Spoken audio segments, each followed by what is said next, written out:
Islam. Peace and grand rising to the sovereign, original, indigenous, natural, divine heirs.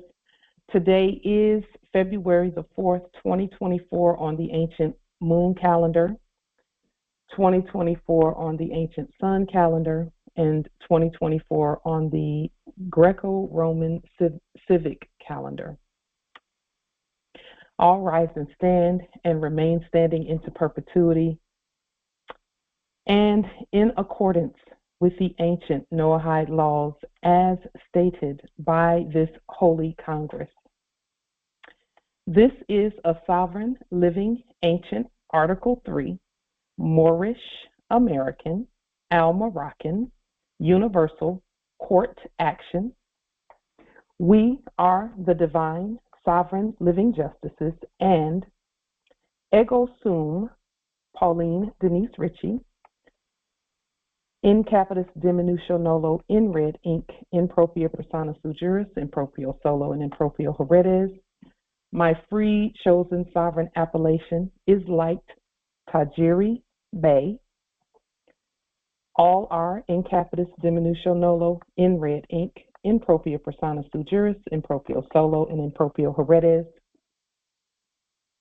We are the divine, sovereign, living justices, and we are capite et corpus juris legalis, which is our statement that we are the lawful and legal, natural, living head and body for our empire.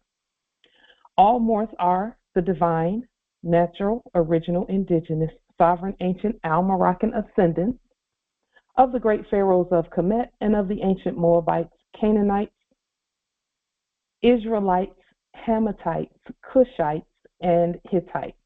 Our full faith and trust, our allegiance, our honor, our credit, and our energy are hereby vested in ourselves, for we are the people who are the original, indigenous, natural, divine, sovereign, ancient, empire state for Morocco. We are the de jure Moorish National Republic federal government. We are ancient Washington District for Columbia. We are the universal Moorish American consulate, and we are the earth-wide Article 3 Moorish American consular court. Today, we are exercising the law by our sovereign status, which is the original, indigenous, natural, divine, sovereign, ancient Article 3, living United States District for Columbia Court, and we are the sovereign fiduciaries, original creditors, executors, trustees, divine ministers, possessors, and the titled trustors for all causes for action. We are peace. We are one nation, one state, one empire, and one God. We hereby recognize ourselves and accept our sovereign divine ascension. We do hereby possess in our custody all land, all natural resources, and all commerce. We, the true living God nation, are not at war, and we hereby exercise and demonstrate all eternal, ancient, original, sovereign rights at this time and at all points in time, nunc pro tunc. The principles that we share, along with our powerful sovereign demonstrations and study, are laws and processes based on principles of stare decisis, res judicata, ancient positive supreme law for the land long established in sovereign order. Erudite principles and processes for daily practical application to intelligently govern our vast estate every day is what our ancient ancestors have given us to share with the ancient sovereign nations, tribes, clans, states, and governments at earth, and for this we are grateful. We're spending a little more time on pronunciation and enunciation because our words are being captured by our own authority, by us, in transcript format for these congressional assemblies, for Congress in general, and for that we are grateful. So As far as demonstrations are concerned, Friday, February the 9th, Holy Friday, that day is New Moon Friday. So those who have demonstrations coming up that you will not capture, but to demonstrate, Friday, February the 9th would be a great day to, it's a great day. We usually take those days either to write demonstrations out or to send by mail or to hand deliver by Poste Master General our demonstrations. So we use those days and times to demonstrate. If we don't have any demonstrations that we're doing on days such as full moon days and new moon days, because this Friday, February 9th is new moon day. New moon time is the time where the dark side of the moon is facing Earth. And we know that dark energies are also our energies. There's a lot of power in creation that happens in those dark energies. And so we use that time to harness that energy, because the energy actually, it first originates within us, and then it goes out into the atmosphere. And when it comes, we pull from the atmosphere the information. So we send our energy out, it gives a frequency, and that frequency attracts the information that is at the same frequency. Wealth is a frequency first and foremost. Wealth is a spirit. It's a frequency. And when we send out the energy that says wealth, and when we send it out, it comes from within us. It originates within us, within our spirit. We send that energy out just by simply thinking wealthy thoughts. And when we think wealthy thoughts and send that energy out, the ideas that match that frequency and the information that matches that frequency, it will match it and send that information back to you, back to each of us and all of us.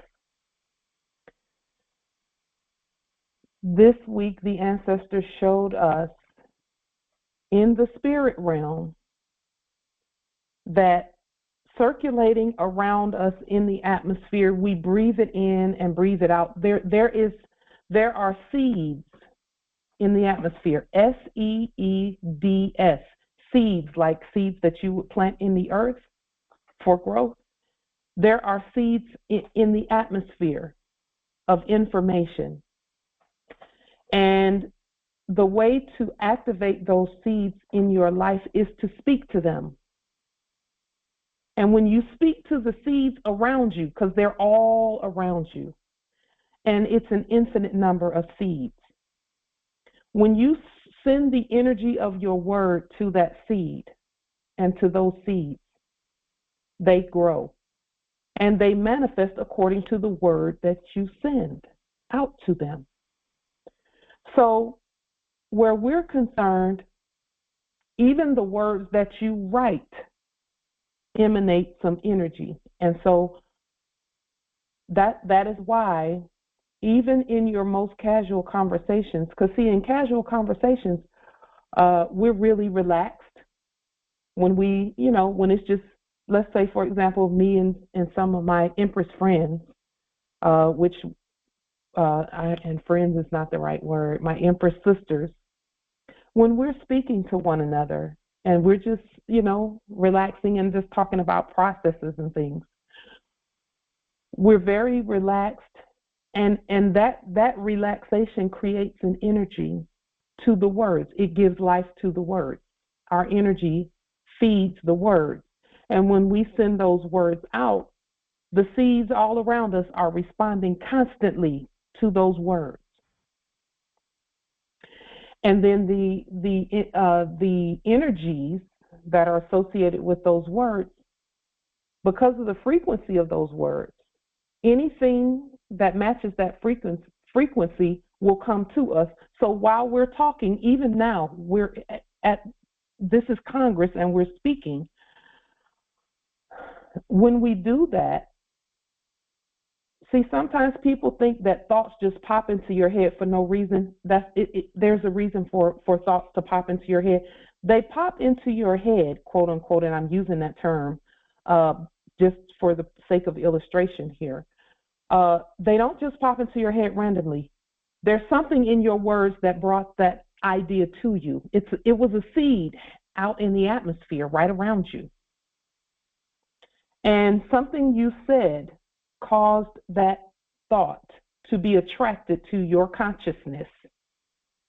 And it caused the idea or the memory or something you read or something mother told you when you were 7 years old or something of that nature. And that is why frequencies and words are so important, because when you put the two together, it causes things to be created. It causes seeds around you to manifest. Let me move over this way a little bit. So with that being stated, on days like New Moon Friday and the moon has a different energy for each day. Each second of the day, the moon and the sun has different energies based on the frequency that energy comes in contact with. So that is why we make the encouragement that, on Holy Friday and New Moon time, if there's something that you're willing to manifest at that time, go ahead and put it into the atmosphere. Because as we think, so are we. As we, the mind, which is those seeds, all of those seeds out in the atmosphere around you. As we, the mind, thinks, so are we. When we connect with the wealth frequency, everything around you based on your words will change. The system will change. Everything changes. But it's based on our energy and our words. We match the frequency, and you cannot lose when you match the frequency of whatever it is that you will to have. So the things that we do are very spiritual, and let me explain why the spirit and our spirit is so important. In the last era, we used our manifestation skills in a very subjugated way. And I'll just use myself as an example because I can relate my own experiences, and I know many of you have had these same experiences. In the last era, our energy, I grew up in church, and our energy, a lot of energy was expended and spent in the church environment. And again, that's not a criticism, it's a fact. That's not a bad thing because we learned. That energy was expended so that the rest of the week would be affected by the energy that was spended or expended in the church realm, in the building, the church structure.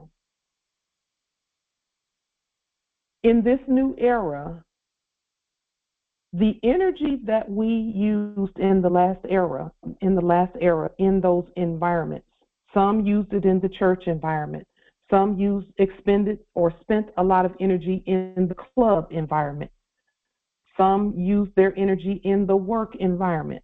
A lot of those energies were counterfeit energies to our real creative energy. Our true creative energy is what we access now because we know our true identity. See, if we did not know our identity and know that we were the gods, then we were using counterfeit energy. That's why when we used that energy, it did not produce the way that we saw it and the way that we were being told it was supposed to. Okay? It produced counterfeit results. In many instances, counterfeit results. So the energy now that we emanate and that we create is even more powerful than the energy from the last era that caused. In the last era, people were rolling under benches in the churches and running in the churches and shouting and screaming and crying and chanting and praying and begging and doing things in the last era. Not all, but many were spending their energy that way in the last era, because we have to have a place for the powerful energy that we create to go. We have to have a place for it. It hasn't gone anywhere in terms of us. It's just that we know now that we were creating all of that energy instead of someone putting their hands on us and passing that energy to us. It was actually coming from within us. So now that we know who we are, the spiritual part of what we do will put the energy in the right place. Because the energy is still there, it must be used. It must be used. It must be utilized to create. And so having what I would call an outlet for that energy, having a place for the energy to go to create, is going to be key. And we have chosen to create wealth with our energy. We've chosen to command the system. We've chosen to create dominion over the system, the wealth systems at Earth, because Earth runs on a wealth system. Because we stated that it does. So we must know how to direct and guide our energy so that we get the results that we were seeking. Even in the last era, we were seeking results. That's what a lot of church was about, was, if someone needed something or wanted something, they would have someone to pray with them to get whatever it is that they were wanting or needing. This era is not about us needing or wanting anything. We already know that we are the all. We already know everything belongs to us. And now we use our energy, our spiritual energy first, keeping it clear. We use that energy to create the wealth.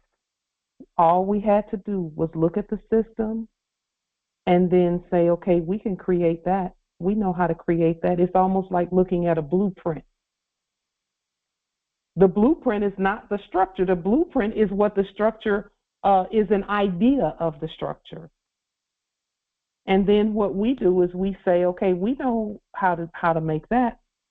First, let's write out how we're going to make it, and then publish that, and then work to continue the creation of it. So anything that we give our attention to, and because attention is actually energy and spirit, anything that we give our attention to is going to grow. It's going to grow. It has to. It's going to grow. So that's, again, why staying focused on the work, the positive energy, and positive words coming out of our mouths, creative words coming out of our mouths,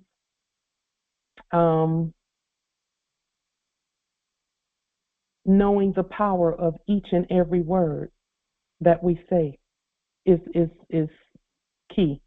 Very, very, very important. With that being stated, we are going to, just one moment, let me go back. We are going to open the Congress so that we can discuss. One moment.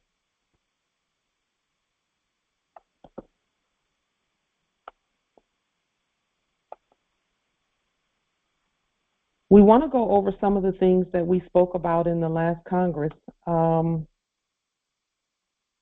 There were some questions that were asked, and we will to elaborate, to expand on those questions. So one of the questions or one of the topics that we discussed in the last Congress was the salary, uploading the information for the salaries for the salt pay, as it were, for the Poste Master General Office. We'll put a link in the chat of the video that we did putting our salary on the public record.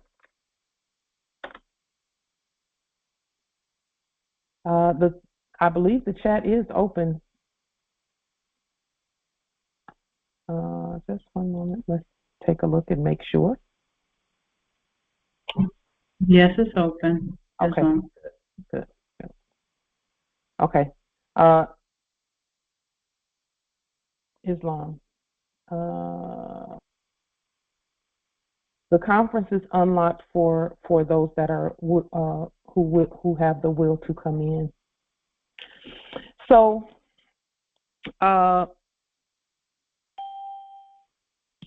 here is the link, and we put it in the chat, of the Postmaster General, where we made the public announcement. And more, this public announcement, this video and this public announcement that we made of our salary being $333,333.33 per annum for Postmaster General. Let this be something that you pay close attention to, in terms of when we put it on the public record, we knew that it was not going to manifest that day. Okay, we knew that it was our will to create the mechanisms by which we receive our salary. There was no, let me state that a different way. We had to create the system by which we receive lawful and legal gold and silver and more sovereign dollarium money. Okay, so we knew when we created this that it wouldn't be that day. This video was done probably about 6 months ago. I'll have to look back at it to see. It was done about 6 months ago. And, you know, we knew at the time that nobody really paid that much attention to the announcement. We knew at the time that we put it out that that some were just going to look at it and be like, oh, okay, that's what she said, but we don't see that happening. Well, it wasn't going to happen until we did it. We had to put the right documentation on the public record, activate the systems that make that happen, and then continue moving in that direction, you know, to manifest our own salary. And so here, the link to the video is in the chat. The title of the video is Post Office Lien Levy Bond, United States Marshal Writ for Port Entry, Quash Mandamus, and New Stamps. And we did issue the new stamps when we placed this video on the public record. It is our job to put these types of announcements on the public record and then go about creating the mechanisms by which everything that we state, the system recognizes it. So where Postmaster General is concerned, there are some budget line item numbers And again, these are things that we learned when we were in management previously with the Veterans Administration or Veterans Ministry. We call it the ministry before we woke up. We found that line items in the budget, things have to be properly recorded so that the funds can be mapped from the Treasury to the account of those doing the work. So it was our job to create the mapping system, create the Treasury, create the mapping system by which the money moves from the Treasury to the accounts, and then create the mechanism by which the accounts can then be used at the territories. Create the checks, create the cards, the merchant cards, create all of the mechanisms by which everything is used, and then create the commerce, like what we did in the last Congress, what we showed in the last Congress, where we create our catalogs. That is how we do. Is we just create step by step our own system. And the universal system of commerce and wealth will respond to what we create, because all we did was, again, look at the blueprint, and it's called a blueprint for a reason. And there's a reason why it's not red print, and there's a reason why it's not a black print. It's a blueprint. The blueprint is the system from the last era, knowing that it is a suggested system. And then we create the real one. So, Islam, nobility. Did you have, Justice Eddie, did you have a question? No, I don't. Okay, Islam. So, Islam, thank you, nobility. Your microphone came open, so I was just wondering. So, now when it comes to transferring funds from our bank accounts or our treasury, let's say for a conveyance or something of that nature,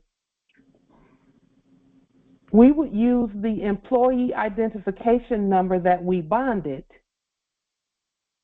So let's say, for example, those who know the lien, levy, and bond process, there's a reason why you lien that enacted entity, and then you restate the numbers.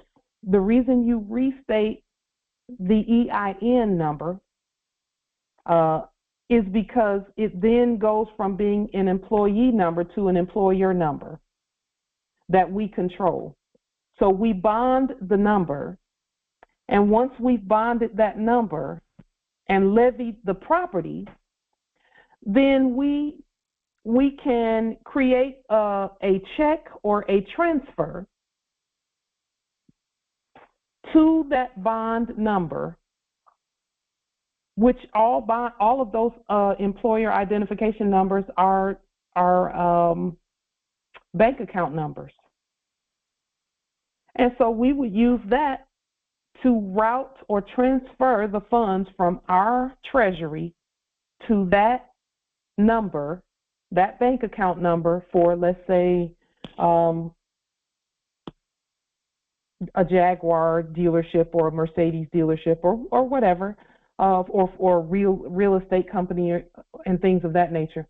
We would create a check, and you could mail the check and put that employer identification number on there, or you can do a transfer from the bank account. You can upload the documentation and a copy of the check to the checking account, to the treasury, to have the funds sent, or you can send it through the mail, or you can do an electronic funds transfer. from your account to the dealership. And you would create your check. If you're going to send a check, you would create the check with that number in the description line of the check. Okay. And we'll show more of how we have done those things. We will to announce our arrival. We understand that we are already.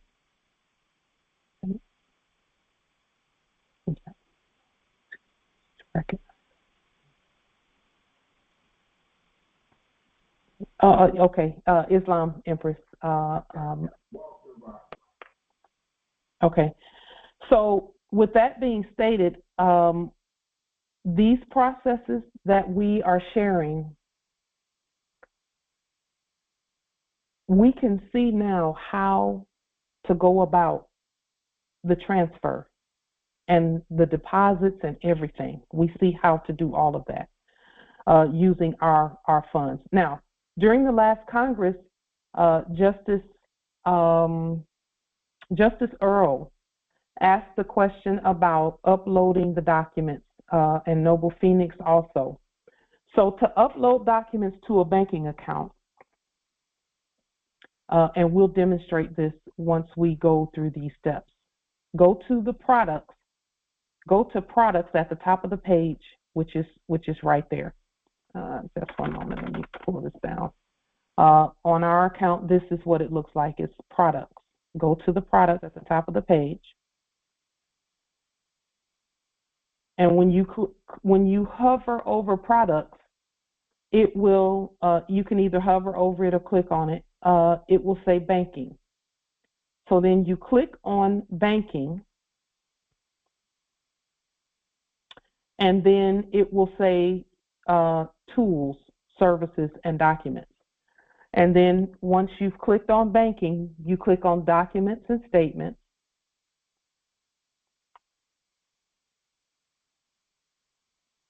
And then you say send documents to USAA. And again, this is after you have uploaded your nationality, your fiduciary documents, your attorneys in fact, all your affidavits, the lien, the levy, and the bond for whatever bank you're using, banking system that you're using. You're the bank. This is your banking system. And so send documents to USAA. And USAA is a system. It's not people, and it's not third-party interlopers. It's a system. And so when you click on send documents to USAA, it will say upload documents. So then you click on upload documents. And then it will say, you know, what kind of documents are you uploading to the system? And ours would be banking documents. Or you can say claims, but let me say this about these things here. If you click on claims, which I never click on claims, but I could. However, if I were to click on claims, it will be because a claim has been made and our court has already ruled the verdict. So a claim is really something that's already established as the law. And we'll show you an example of that here, where we had a claim because, you know, the actors that were acting as City of Federal Way, quote unquote, in the last era, they enacted taking us to jail for something. Okay, and then of course we did our court actions and freed ourselves. Well, that's a claim right there. And so the claim had to be ruled on by the people, which we did several times actually. We did it in writing, we presented our case, and even this Congress gave a not guilty verdict, judgment, and justice. And so what we did was record all of that, and then we issued a $100 million award in our favor for that particular incident. And there were several, so we could issue 2 more. You know, there were several violations based on their fraudulent identity and not ours, because we were stating who we were. But of course, it was our job to prove who we were. We can't just say it. We had to prove that we're the court and that it is our jurisdiction that we were at, because we are the jurisdiction. So we uploaded one of those verdicts to the bank account, and we also uploaded the award. And I'll have to we've shown all of that on here in previous Congresses about uploading the $100 million award. But we could put it there. And again, Morris, this is where competence comes in at. When you're looking at these things, if you click "I'm not sure," just don't even bother, because you are supposed to. You're the bank.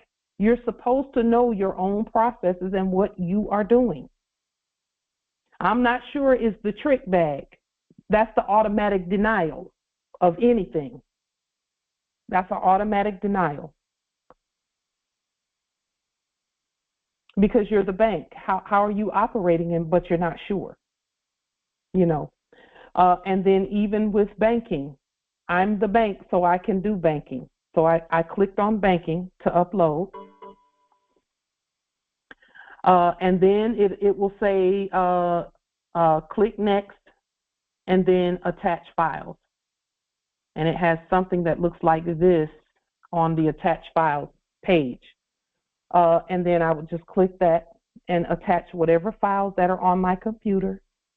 And that's fiduciary affidavits, that's fiscal services affidavits, that's a copy of my ID and all of that. So it's all of those things. And then upload it. And then you just, it takes a little while for this to go through the system. It takes sometimes 24 hours, sometimes 3 days, you know, or whatever the case may be. We give it a little bit of time, we upload, and then we give it as much time as we're continuing to do our studies. So let's go ahead to the, here, we'll go ahead and demonstrate this really quickly. Just one moment.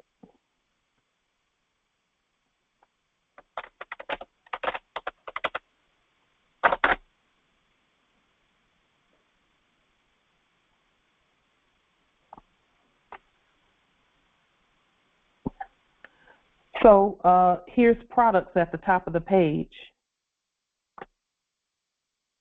And what we do is we click on products, banking, tools, services, and documents, documents and statements. And then, just a moment, it's doing that thing again. Just a moment. Products, banking, tools and services, documents and statements. And again, the system is changing even while we're doing the things that we're doing. The system's changing. And then once you've signed into this part right here, then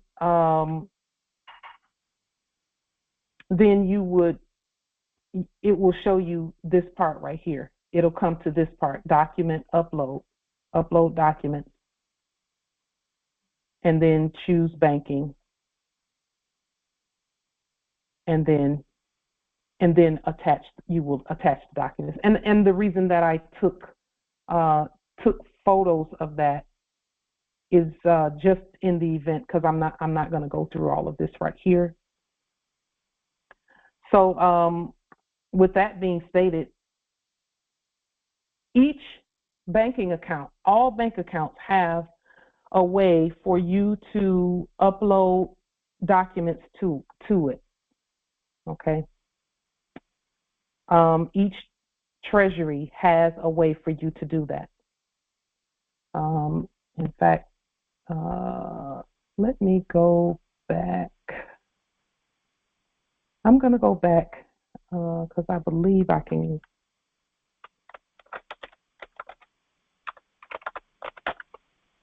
get around that. Products, banking, tools and services, documents and statements. Send documents, here it is. Okay, yeah. Send documents to USAA, and then here, upload documents. And when you click on upload documents, you can choose any of those, banking, whatever the case may be, banking. And again, where claims are concerned, think about this more when you're talking about claims.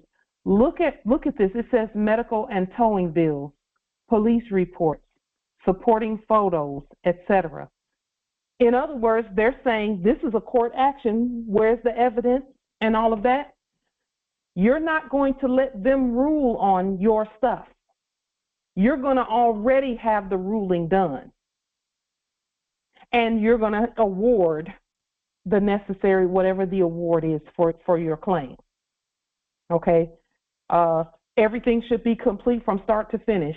The court action, the evidence, the support, the ruling, and everything should be done before you upload it. Okay? Is that clear for everyone? Do you all understand why we don't allow anyone to rule on our things, but that we rule on it ourselves? Islam. Absolutely, and that is very, very clear, because and what you've outlined is exactly what I already have written down. Yeah. That's the beauty of what you just said. You just confirmed everything that I had already written down from the day that I got out. And especially when we talked about our courts, I knew that I could not go through their venue and get any kind of justice. And I didn't really want any Federal Reserve notes because that system was dying even before then, right? Mm-hmm. So once we start talking about our own delirium and everything else in our own court venue, I put two and two together and realized that at some point I would be able to do exactly what you're talking about. Yeah. So for the 18 months that they held me in that prisoner of war demonstration, boom, I'm going to do the judgment. I'm going to do everything in our venue, but I need to make a verified, bona fide claim of a tort injury, and you need to be competent in how you speak. You can't just say, well, y'all lock me up and I'm going to get you. You know, no, that's not competent, okay? And y'all owe me. No, that's not competent. You got to specify what the damages were in any claim, how you were injured, physically, mentally, emotionally, how you were scarred, how it impacted you financially, etc. Then you make your case, and then there's as you mentioned, there's three parts: your who are you, and what is the cause. So all of that is in the cause of action. Then you talk about the adjudication or the redress of the grievance, the remedy, which is your compensation. And then that is your judgment. That judgment becomes your lien credit on the court. Now, you're absolutely correct. For the new Moors and for Moors such as like what we did with ours, we didn't go into all the subject matter with ours. We started and stopped with who are they and who are we. That's personam jurisdiction. All of our cases started and stopped right there. Right with that. It simplifies everything. Well, that's a simple $100 million. Yes, it's it is. Simple. Is they didn't have the jurisdiction. And we proved that even in the POW demonstration, we didn't eat their food that was meant for dead folks. It had all cats in it. And now I'm not saying everyone has to do this, because they still, before you even get to the food, who are you and who are we? Exactly. Noble Phoenix, that was the issue. They had the wrong identity. Yes, they did. Because everyone sitting in prison or in the prisoner of war camp detail is sitting there under a false identity. Yes. Because you were not that artificial character person. That's not who you are. Never was. And they knew that. And they had reason to know that. Yeah. Our ancestors meant for us to prove it. And then we could, and again, we know how to prove it. We have the documentation now to prove everything. We have our IDs and everything, and if they're saying we were driving, we even have our own driver's license. So, you know, the other thing about that, I love the fact that jurisdiction can be challenged at any time, even after the fact. Yes. So it doesn't matter that you didn't know. They did not have jurisdiction, and you have an automatic win when you're competent to state the case, period. Period. So that's what everyone needs to know. That's why our prophet said, children, you're just plain rich, except we're not children anymore. Because as children, you cannot say and do, you can't speak like we do, you know. But Moors, you're just plain rich. Just plain rich. It comes with competence at personam jurisdiction. See, we could go around and just talk about personam jurisdiction the whole time, and everybody be rich just like that when they know who they are and know how to implement their judgments. Period. It starts and stops there. Don't matter whether they stepped on your toe, twist your finger, threw you in jail, whatever. Who are they that to even approach you? Period. And when proper identification of the parties, which is step one in any court action, when that is proven, everything else is based on that. Now that we know that they didn't have jurisdiction at all, period, now we can say, okay, they twisted my finger. Okay, that's $50,000 for that. They spoke a certain way, and I was still telling them who I was, and they spoke harshly. We don't, you know, our feelings ain't hurt, but just they didn't have jurisdiction to even do that. And so we just do a flat 100 million for each one, you know. And again, it's based on who you are, and that you know how to present and express that, both in writing, and what you put in writing must match what's coming out of your mouth. So as you can see here, this is where we would attach files and drag the things in to, the documents in, attach documents. You can add as many documents as you will to add, and here's the different file types and so on and so forth. So this is how we stated properly this account here. This is how we did it. We didn't pick up the phone and call anybody. We didn't do any of that. We used the system.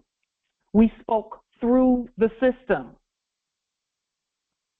to make it so that, okay, we're the fiduciary, so we get to name everything. Name it and claim it. Name it and claim it. Name it and claim it.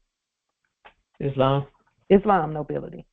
It's possible that yours, with USAA is very comprehensive in terms of the back office stuff that you're showing us, but not every other banking system may be set up that way. So the reason I bring this up is as a invite to my fellow heirs, when you demonstrate this and you go to your back offices in your accounts and you see that the layout is totally different, they got different things and you got to navigate and find it differently, please share that with us so that we can learn what to look for. Now, we kind of know for what you showed us already. But be hidden in a different way or stated in a different way, and you may not think to look for it under a certain whatever. Okay? So as others demonstrate this, don't be afraid to share that with us if it's really radically different from what you're sharing with us. I'm just throwing that out as an invite to my fellow heirs. So, yes, thank you for that, Nobility. It is our job to go on to the system and learn this and remember this, how to use the system. It is our job to just take the time to do it. If we were doing it in the last era, we certainly must do it now. You know, how to use our system. You promise? Yeah, this tastes like dirty dishwater. And the system will make the movements and changes and things according to what you say, what you state, what you upload. The access will extend and extend and extend until, based on what you say to the system. How you state that. Islam. Could you kind of expound a little bit more on the various other types of banking documents? I wrote everything down: levy, lien, bond, fiduciary, ID, etc. Now, there are other affidavits that deal with banking. For example, one wants to make a deposit. There's a shared account. Kind of just name some of those please. But you can create a deposit affidavit with a deposit slip. So there's always going to be two items for every action. There's going to be an affidavit, whether it be your fiduciary affidavit that you send each and every time with your document. It could be a deposit slip that you put with the fiduciary document. Or you can just do a USAA memo of deposit, memo for deposit. Some of the other things that we did in the background, and again, we did this for everyone, is we proclaimed the SWIFT system. So that way, no matter where the money is going, no matter where the credits are going, we can get it there because we claimed the SWIFT system back, some Congresses back. There were many things that we did collectively as the Congress in order to enact this. So that way, when Moors do what you're talking about, what other documents? You can just, it depends on what you want to do is the answer to that question. And whatever it is that you will to do, even where deposits are concerned, deposits are simple and easy. Just because you've done all of the heavy lifting when you properly identified yourself with your nationality, your ID, your fiduciary document, and the lien, levy, and bond process. So the only other thing after that to make a deposit is going to be an affidavit on moorishe government letterhead, and usually the fiduciary document will do that. And then either a deposit slip that you created or a check that you created. You could even use your merchant card that you created and send a copy of the merchant card, because see, our merchant cards have $100 million on them, each one. So you can send that merchant card that you issued by your bank, whatever your banking institution is. You're the bank. They're the banking system. Whatever banking system you use, whether it be Bank America, Wells Fargo, United Services Automobile Association, which is one of the ones we use. It depends on what you want to do, but just keep it simple. Keep it simple. It doesn't require a whole bookload of 10 commandments and things. You can just do, once you've done the heavy lifting, because the heavy lifting is proper identification of the parties. Once you've done that with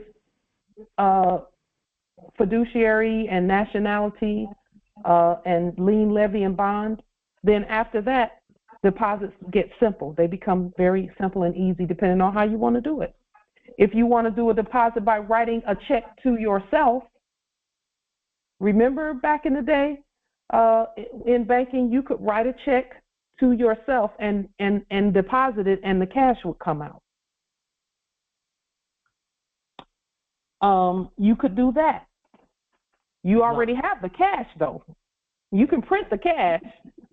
So if you want the money to stay in the account and show up on the screen, then you can write a check to yourself and just deposit it. Islam, Empress. Islam Noble. So can you use the dollarium as your check? Or the artwork off of the dollarium for a check? Could that be used? So the answer to the question is, if you're going to be using artwork from dollarium, you can just create a check, because checks have particular characteristics. You can apply those characteristics to dollarium. That answers my question. That's it right there. But you must apply those characteristics to it before it can be a check. Characteristics of a check are that it has a routing number, it has an account number, and sometimes it'll have a check number after that on the bottom with magnetic ink. It has a signature, it has a pay to, it has the amount, and you have to write out the amount of the dollarium, even though the amounts are in the corners of the dollarium. Because you're doing it as a check, you have to have a line where it says, $500 or 500 dollarium. You have to have a line that says that.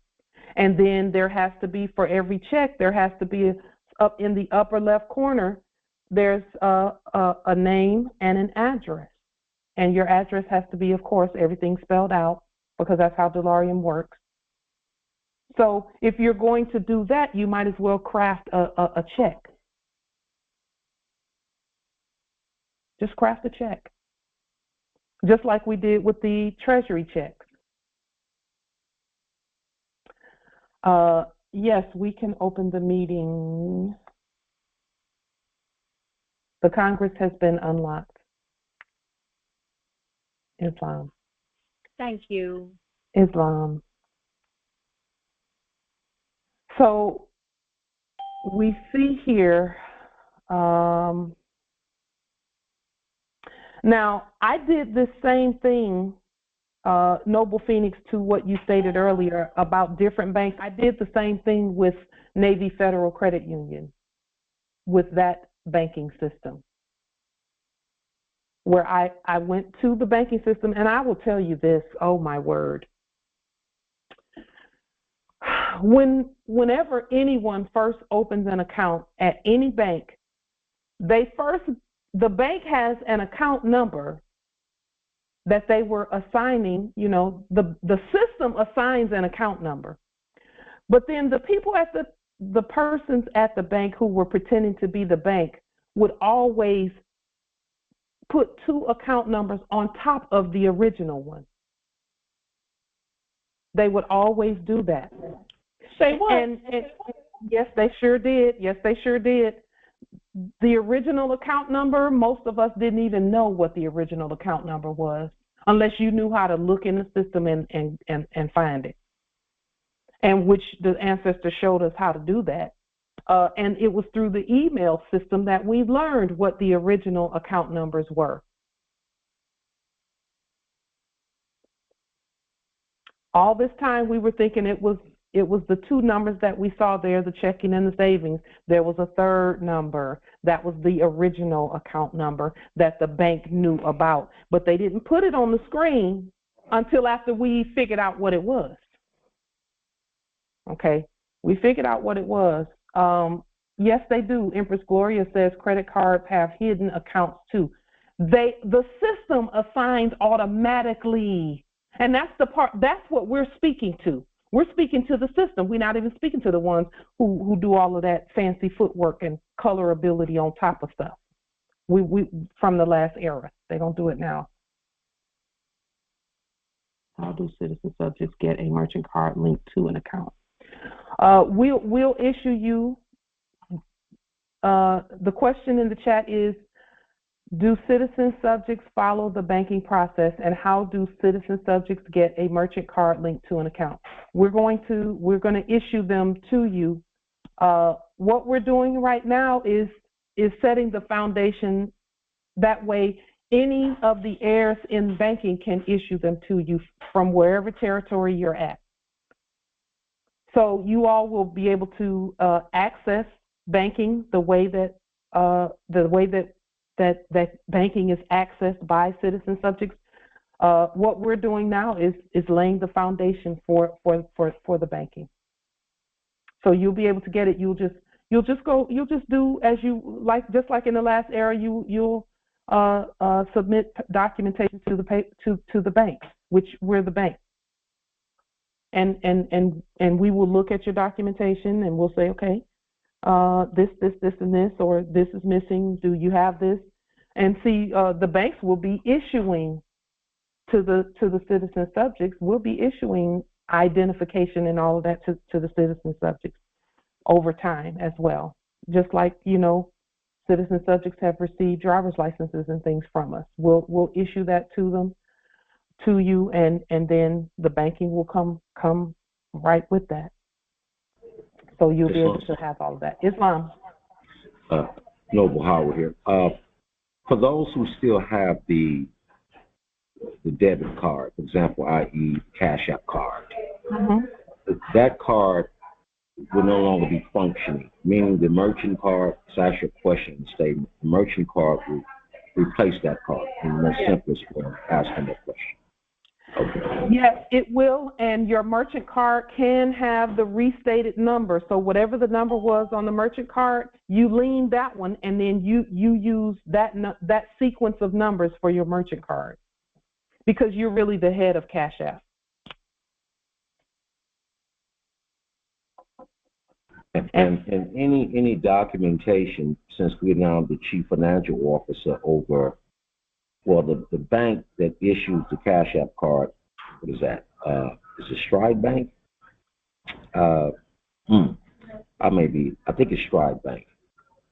No, you're Sutton Bank. I'm sorry. Brother. Sutton Bank. It's Sutton. the facilitator behind the scenes. That's all they are. In Ohio. So since we're the chief financial officer, the CEO of said company, now it's our company, then we issue that to the sub company, because they're our company now, the information that they're supposed to be doing. Yeah. In regards to what you're doing right now, showing us right now.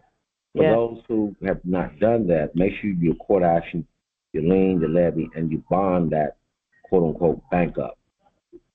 Levy, lien, bond. And Cash App. Correct. Lien, levy, and you can put them all on the same lien, levy, and bond. Okay. What if one's account has been closed? I say, the accounts, for me, it was Navy Federal last year. Yeah. So if that account is closed, it would make sense to me to send it through the mail, correct? Correct. Okay. Because it's not really closed, you still have access to it.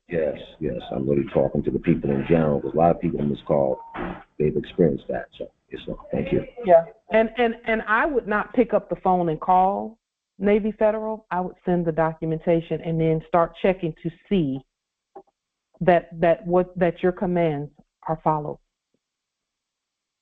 So would it stand the reason the command would be, for example, you're going to reopen said account on the system, in the system, so I can pull it up, for example, like you're doing now? They can't open it. You must do that. So your court action will state that you have opened this account, and you've given yourself access.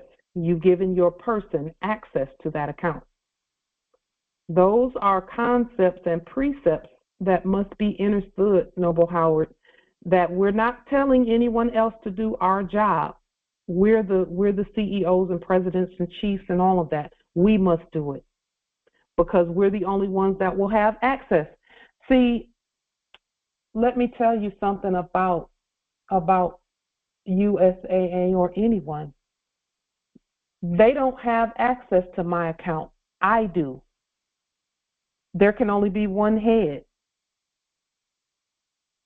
So even if I had an issue with the account, I can't call them. They don't have access. I do. So I have to go in and fix whatever it is. And that's why we just notify the system that this is happening, this is happening, this is where we are, this is what has been done already by the court.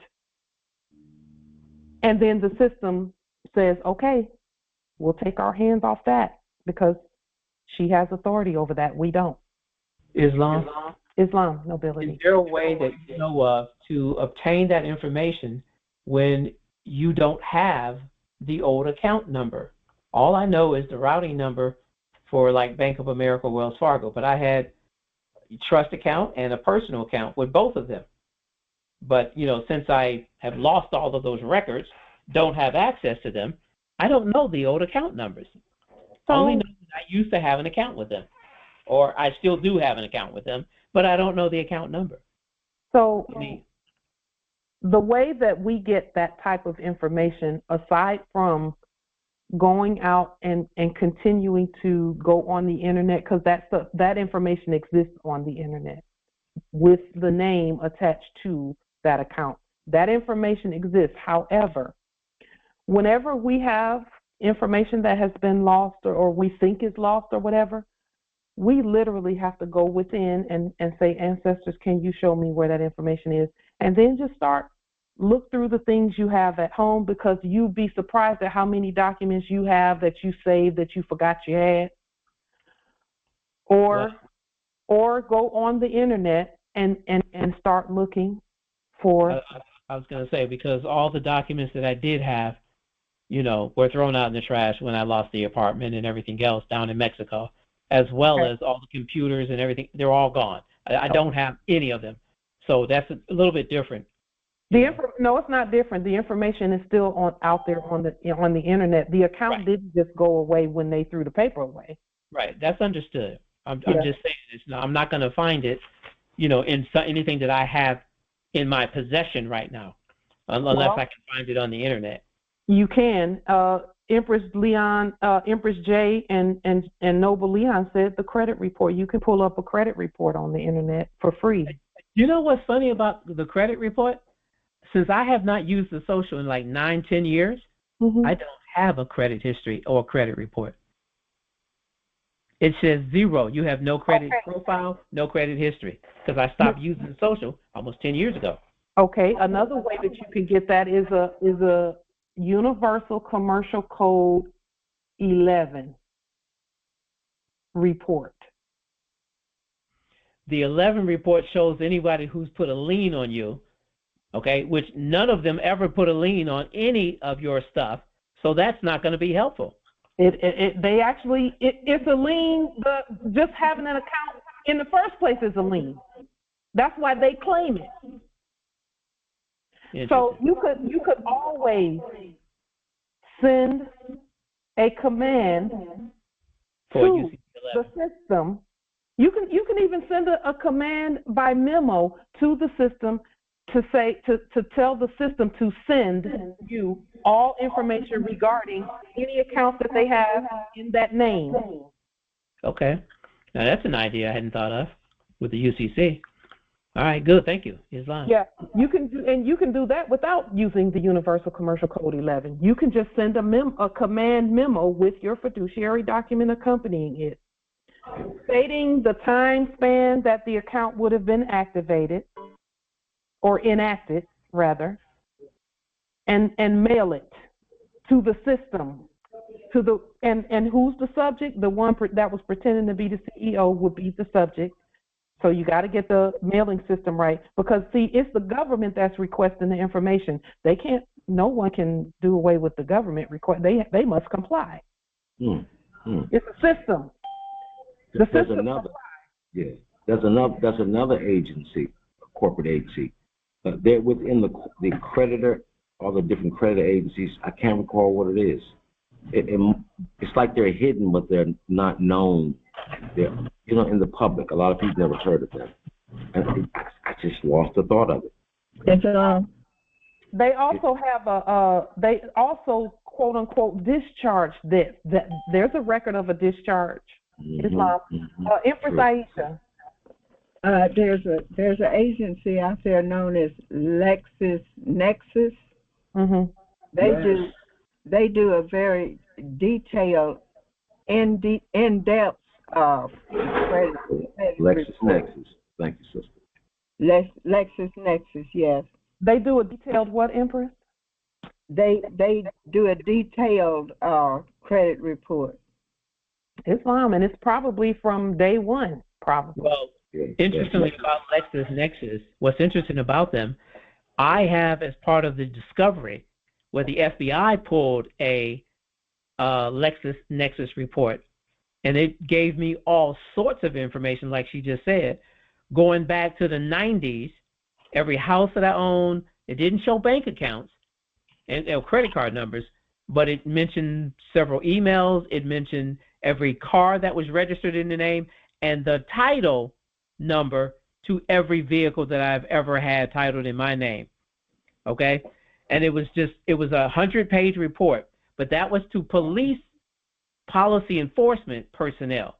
So your suggestion then, which is wonderful, I can do that as a court order to LexisNexis, to the government, and they still got to release it to me. Because when I tried to request it individually, not by court order, it came back with some bogus nonsense. Okay, and they didn't fulfill. So now I can do it as a court order. So thank you for that. Yeah. And remember, FBI and CIA and all of that, we are they. Correct. So when we send our request, it's not even a request, it's a command, because it's being subpoenaed. The correct acronym for FBI is Federal Banking Investigators. That would be us. That's who we are. We're the Federal Banking Investigators. The actors were some of the first ones that we leaned and things with Federal Bureau for Investigations is us. And they were acting as Federal Bureau of Investigation. Whatever. So we send a Freedom for Information command by the court stating that this is the information, and you just send it, and they'll send you. And let me tell you something. The system will kick the information out, print it out, put it in an envelope, and send it back. A system will do that. Those things are automated. All of it's automated. Freedom of information. Freedom of information. What? Freedom of Information command. Okay. Or court order. From the Article 3 court, our court, your court. All right. Thank you. Islam, Empress Cynthia, and then Empress Shasha. Oh. Empress Angel. I'm sorry. Empress Cynthia first, please. And then Empress Cynthia didn't say anything. Islam. Oh. It's still someone's turn. Thank you. Okay. Empress Shasha and Empress Angel. Islam, Empress. happy to be here, but I actually didn't say anything. You didn't? No. Minerva. Islam, I did. Okay. It was several empresses who said something, but okay, Empress Angel and then the other Minerva. Empress Minerva. Yes, okay, that was who I was. Okay, thank you, Empress Angel. Go ahead. Yes. Well, that's the information concerning the credit has to be all restated as well. And we had spoke about that several conferences ago about how they're just they just put under the system what we command them to put. So we have to restate all our credit anyway, our credit statements with perfect credit, as you, Empress Light, has already demonstrated, and then put it out for the notification, and the system will reflect it. And so, yes. Well, and also in affirmation of what you're stating, Empress, the termination of all corporate contracts is where we listed every account, everything. And that was one of the first things we did was the termination of corporate contracts. Where we pulled up everything, no matter what the contract was, no matter how old it was, no matter what it was, and then we even put a statement at the end of those documents stating that any contract, any presumed contracts that were being enacted are included in this termination of all corporate contracts. Yeah. So, yeah. Yep. Islam. So with that, Islam, Empress Minerva. Just real quick, with the LexisNexis, I was always told that was the fourth hidden credit bureau. That was what I understood. But my question was for Navy Fed, how do you find that third account number? I know about the two, the one go that they to your identify email. you with. Go to your email, and when you go to the email and there's a drop down box in the email about, because they say, well, what is this about? What is the subject matter of this email? When you hit that drop down box, it's going to show you everything. That's how we mean all the transmission and communication between yourself and Navy Federal. No, it's going to show you all those account numbers. Thank you. Because when I went to because that was when I was doing the research and then demonstrating uploading everything to the email, and when I went, I saw an account number, and I'm like, well, I don't know anything about this account. But the more research I did, I found out that account was the actual original account that everything was being done by. And then they would post it to the other account. But anything that was coming and going, that original account is where all of the fiduciary activity was going on. Where if things came into the bank for us or for our person, in that account, in the last era, somebody would be looking at that saying, should her person get this or not? Someone was pretending to be the trustee and the fiduciary for that account. And then I wouldn't see it until they decided to post it into the account. Islam, is that how they would quote unquote approve or deny a loan in that enactment? That or any deposits that came in, any charges that came in, they go into that account first because that's the foundational account. And then if the quote unquote IRS had a claim, they would get it from that account and then post the balance into the one you could see. So that would be a derivative. These are derivative accounts. The accounts that we've been looking at were derivative accounts until you address that basic one. So if we don't have access to that number, we can just state the knowledge that we know that there is one? What does your spirit say? That part. Whatever the spirit leads you to do, do it because it's going to work.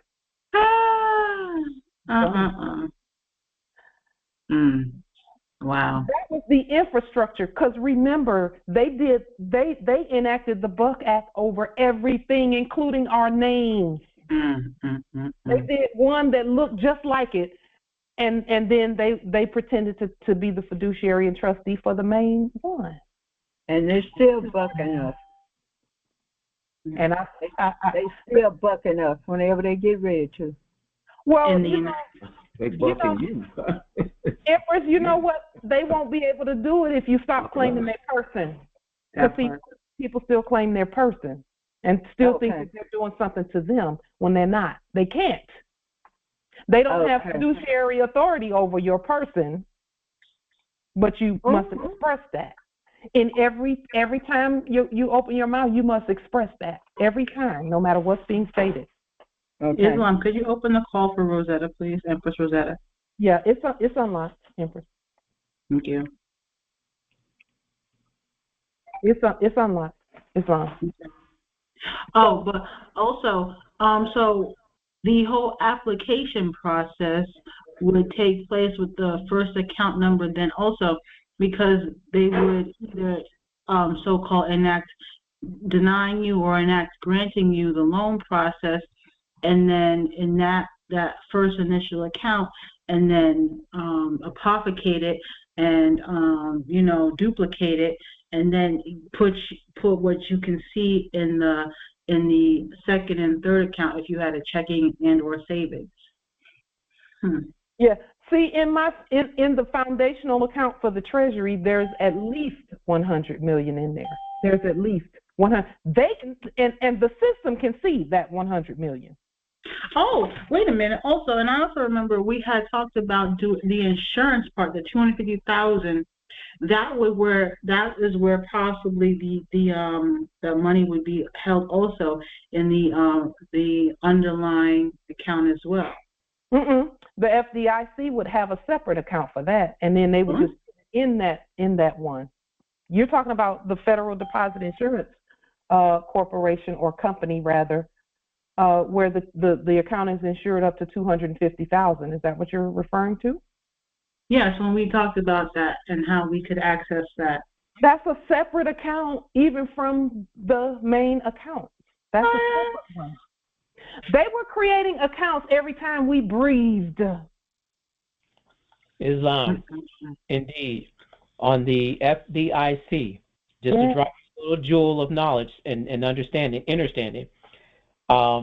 every time you opened an account, it was insured FDIC, but the insurance came from your estate because it was underwritten off of what? The Social Security number, which had all of your assets tied to it. That was always the trigger to unlock the Treasury door whenever you asked for a benefit by way of an application for anything, okay, for anything.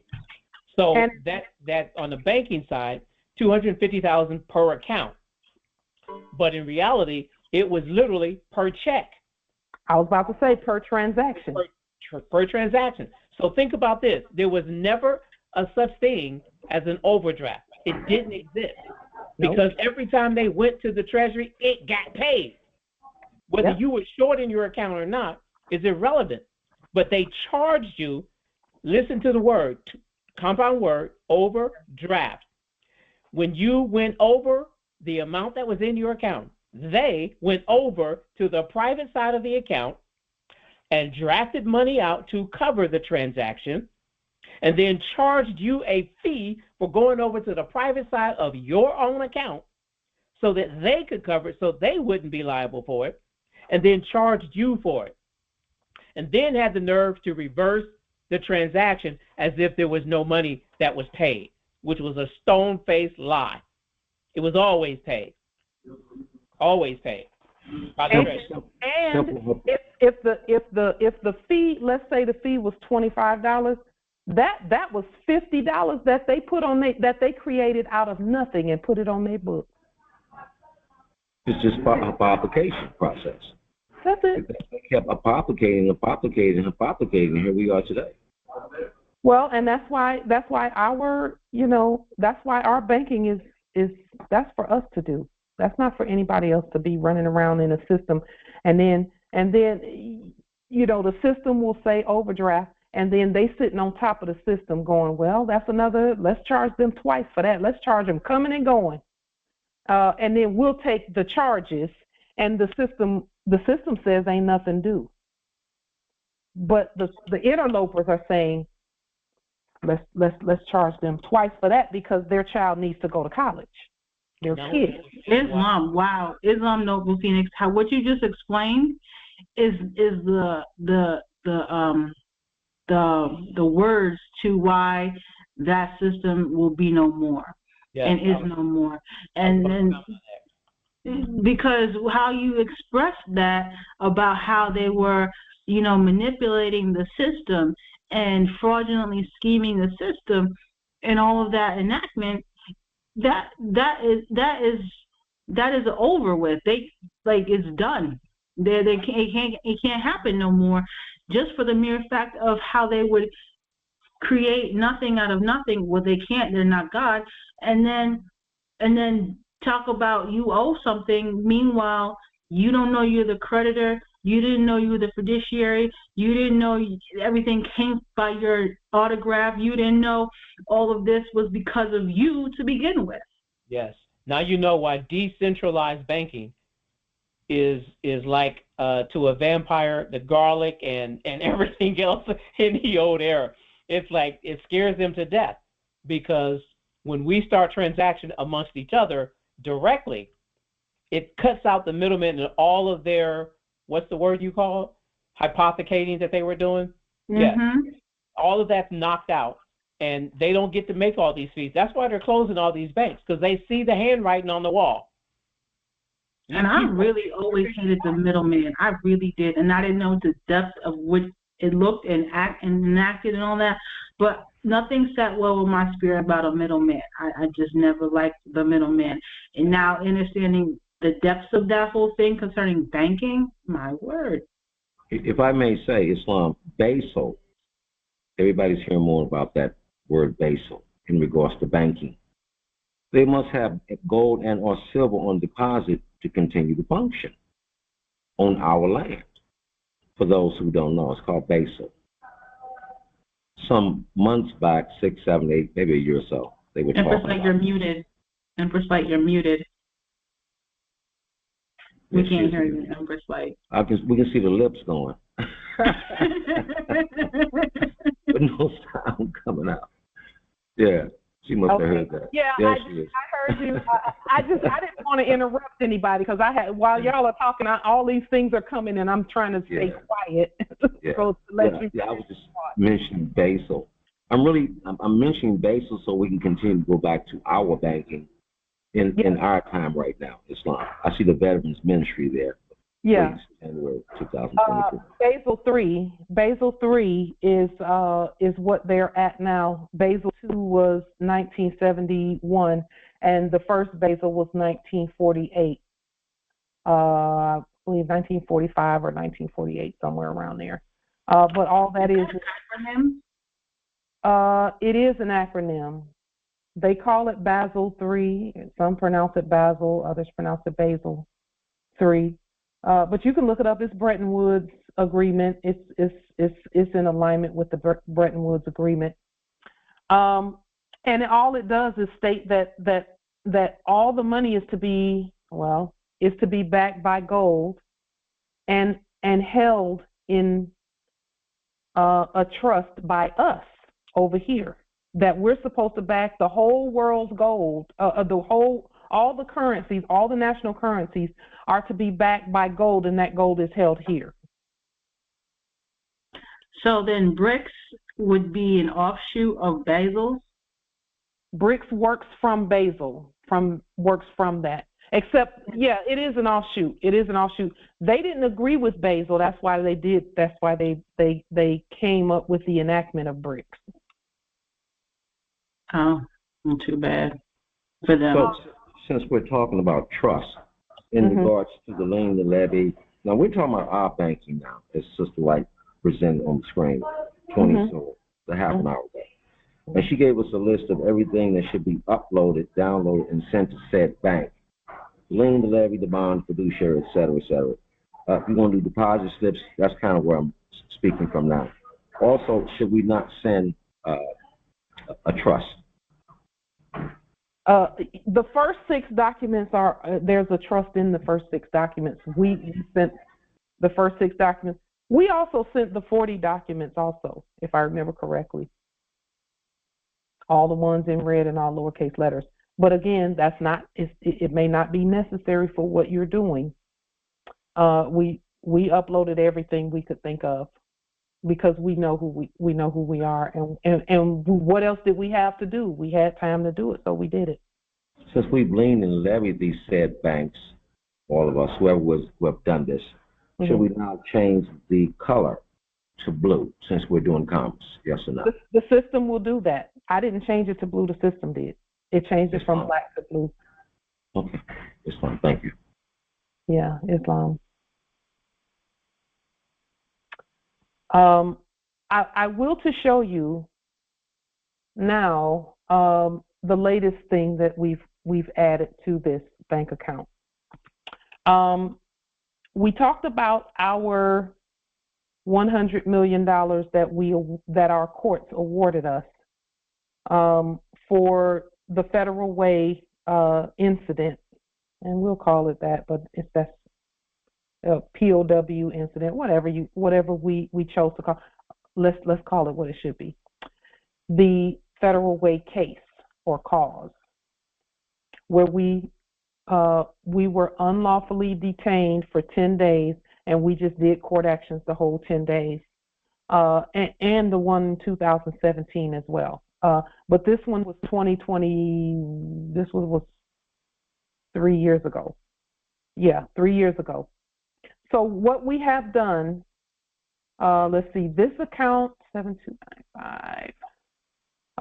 We have, I believe this is the one. Yeah, this is the one where we put our salary. This is the one where we put our salary. And then there's another one for the other account. Let's go back to the other account where we uploaded, I believe it's this one, where we scheduled and uploaded, just one moment, where we scheduled and uploaded the 100 million. But the way that we did it is that we did it as a lawsuit ruling, and it was 100,000 each month. That's how we were led to do it, 100,000 each month for this account, scheduled transactions. So 100,000 will come in each month from this particular lawsuit. The most that you can put in is, and this is why we were stating what we were stating about the previous system. The previous system is it had some quote unquote governors on it, where it would not allow you to put in $100 million if you won $100 million from a lawsuit. It wouldn't allow you to. It would only allow you to put in a certain amount each month. So we put in 100,000 each month, or 99,000 each month.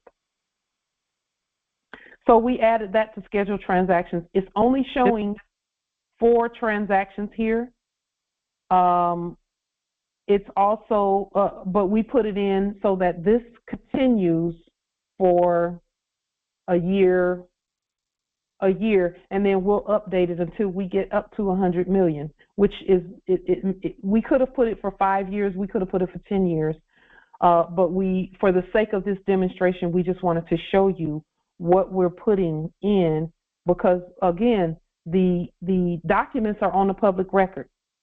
That's another something that we willed to show you about how we're justifying all of this.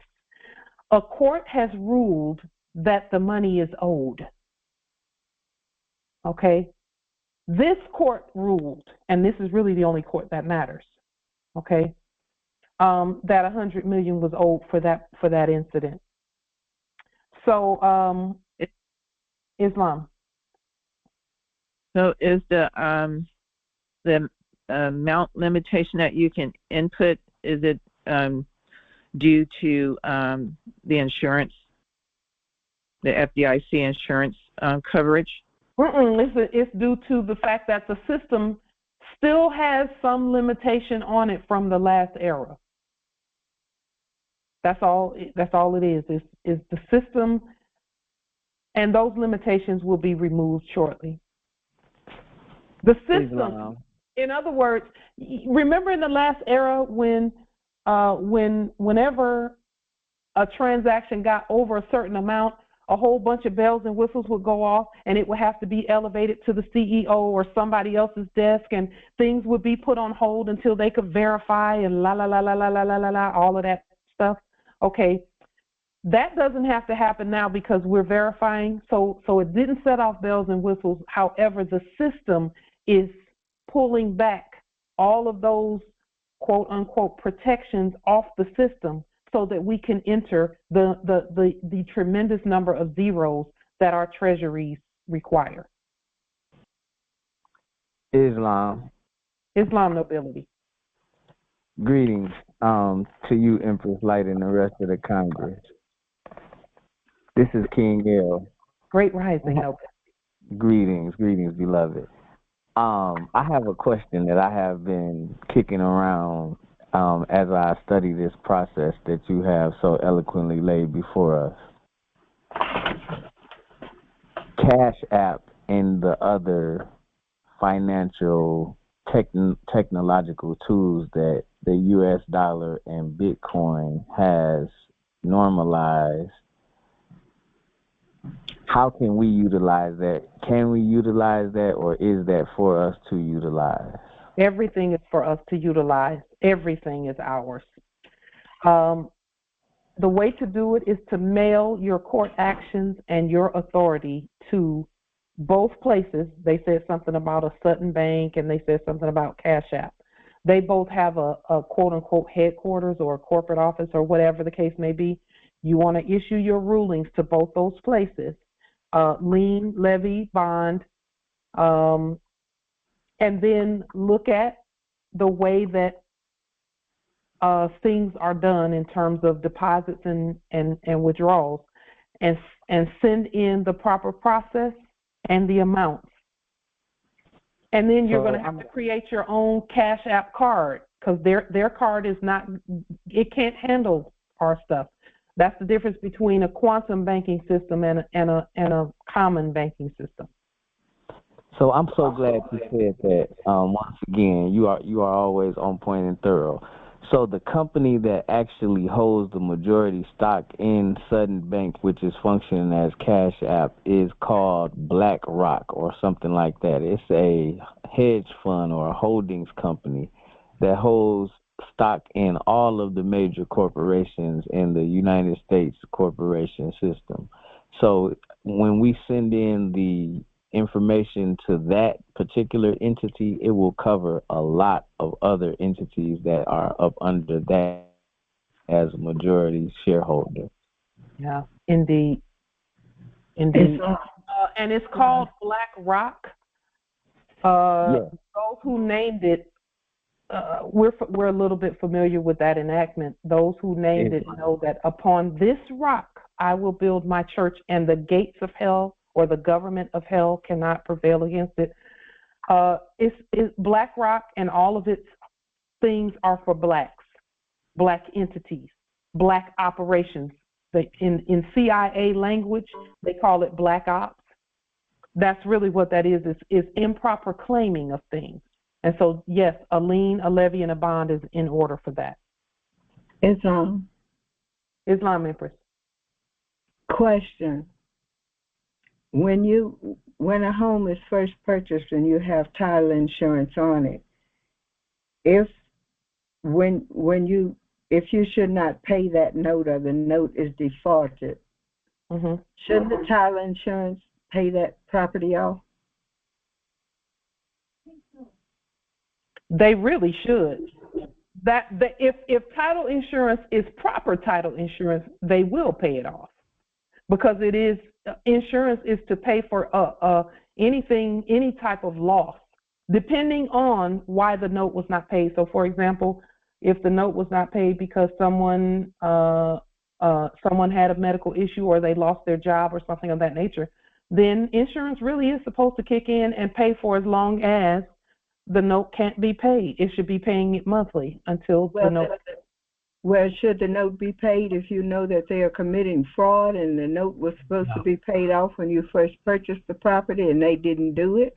Through the indentured trustee, or it's either the indentured trustee And Yeah. the deed of trust, the home was supposed to have been paid off, but they hide that from you. Well, Empress, just a moment, please. Empress, you must stop claiming that the note is due, because every time they say it's due, there's you say something back about it. You must understand and know that the note was fraud ab initio based on identity. Okay. Based on identity. See, all of that other stuff about it being indentured and this and that, all of that is subject matter that yes, we look at subject matter when we're issuing our rulings. However, yours and in any mortgages and any of that stuff starts first with proper identification of the parties. That's where the fraud happens. Okay. You must stay there. Stay on that. Don't let them take you into all that other stuff. Okay. Who are they and who are you? Okay. Don't let them take you all off into that other stuff. Proper identification of the parties, because everything starts and stops there. Then you can go into a mortgage note that's paid with legal and lawful money instead of fake money. Okay. And I did that, and they sent it back to me. I guess I should have just kept sending it back, huh? You should, of course. Okay. Of course. Keep.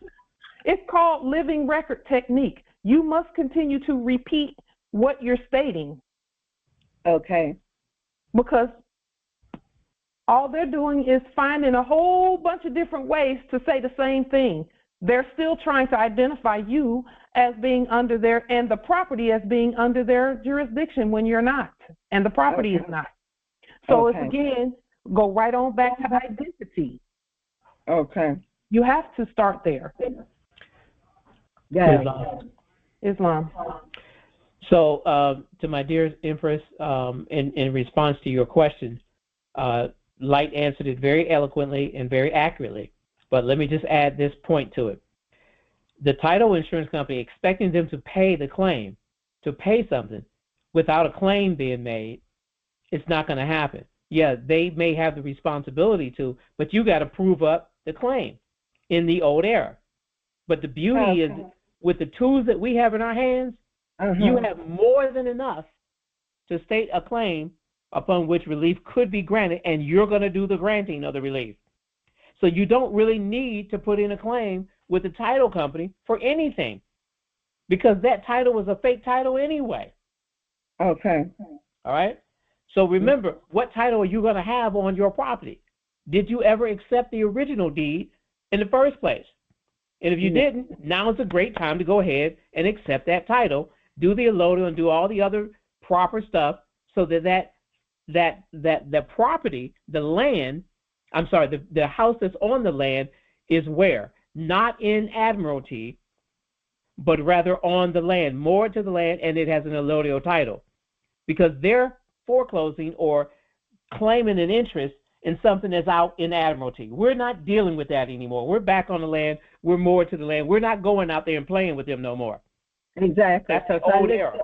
So we can throw all of that out and just work on the new system that has been introduced to us through Sister Light, through the ancestors, etc., and that's been rolled out in front of us, and it's given us all the tools we need. We just got to stop being hurt over what's been done in the past.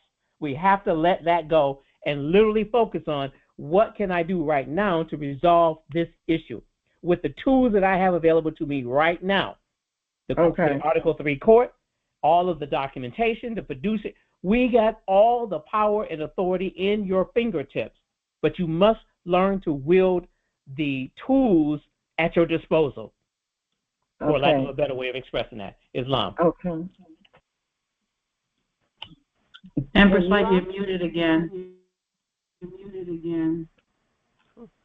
Yeah, we see those lips moving again. They were going, yep, yep, yep, yep, yep, yep. I'm trying to just be quiet and stop interrupting people because, because it's proper to do. Yeah, we get excited. Who is that? Who's talking? It's me, Empress Light. The gentleman that was talking, I would like to get his email. Oh, okay. That's Noble Phoenix. Noble Phoenix. Okay, thank you. Empress, may I ask you what it is that you say that they sent back to you? Because you said that they sent something back to you, which they didn't send to you. They sent it to that person. Go back to Larium. Mm-hmm. Go back to Larium. I sent them $50,000 to cover the second mortgage, which is what they're trying to terminate my ownership of the property on the second mortgage. Mm-hmm.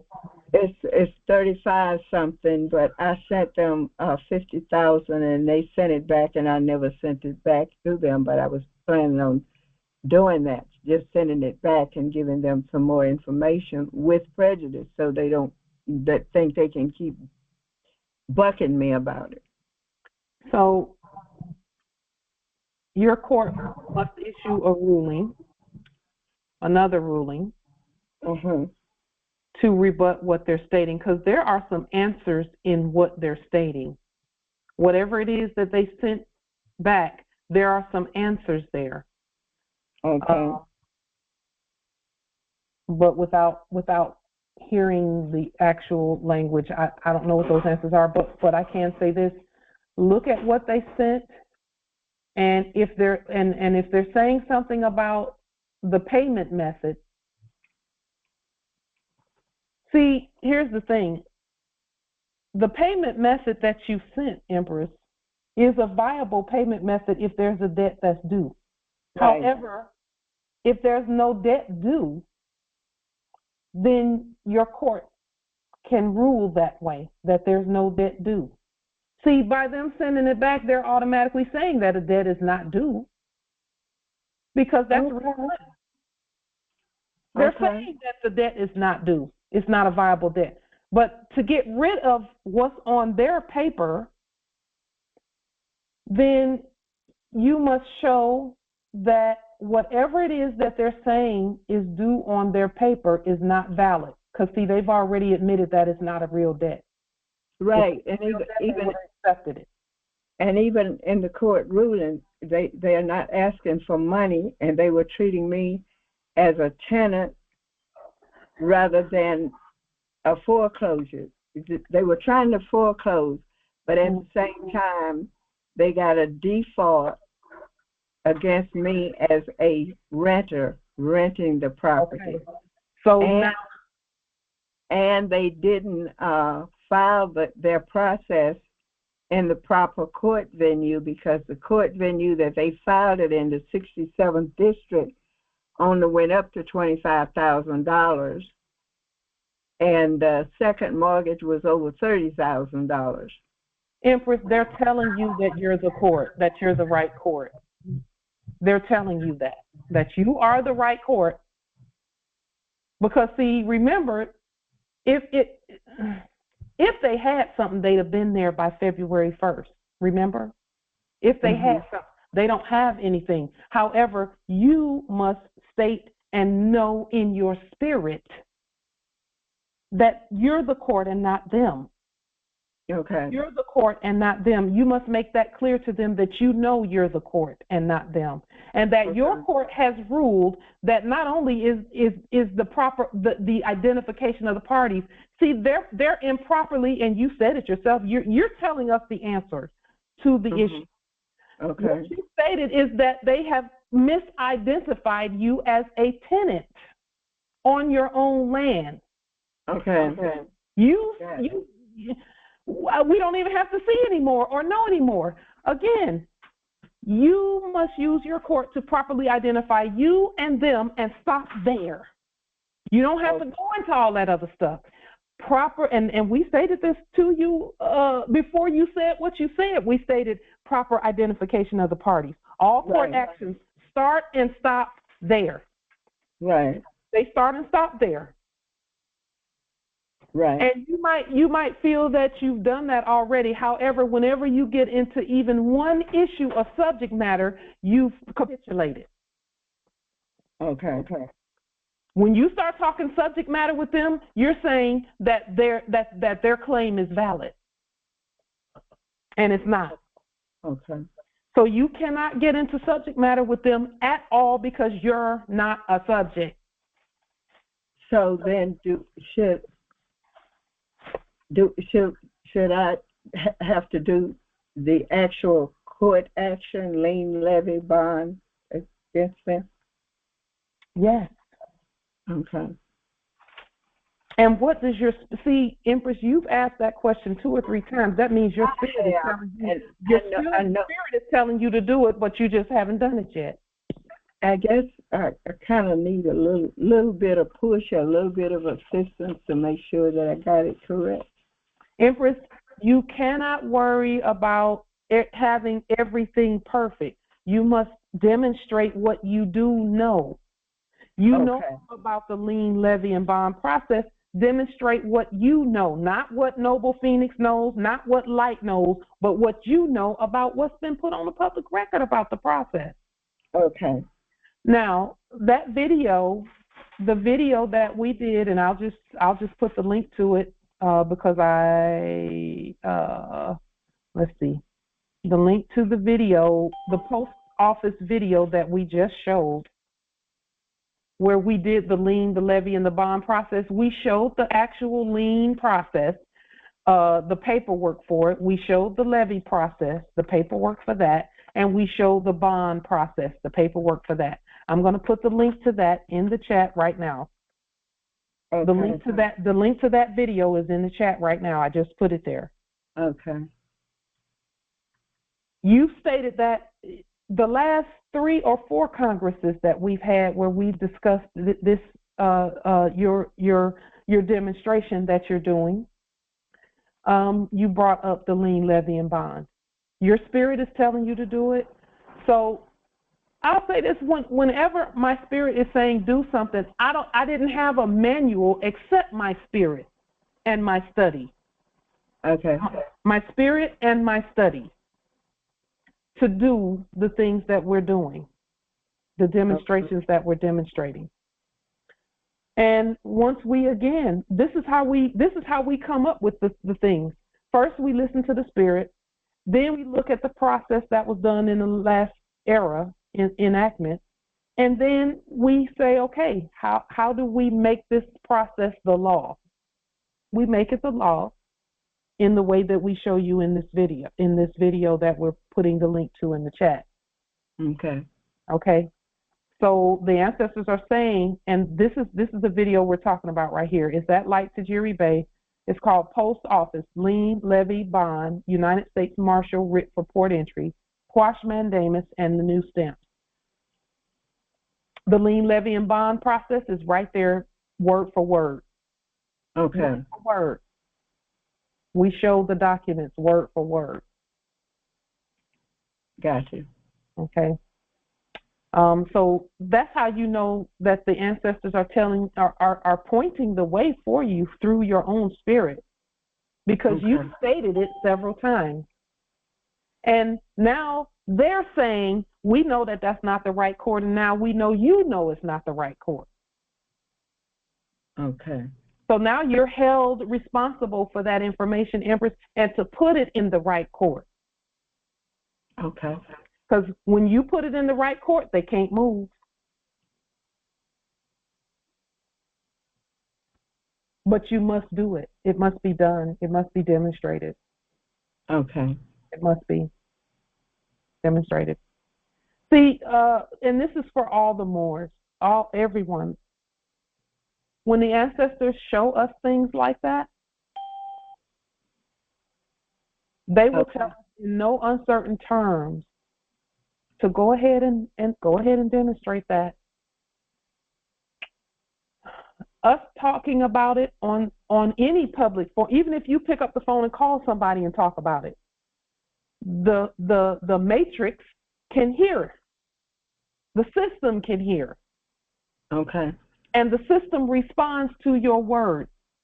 So now the system knows that you know that those courts are not the right court.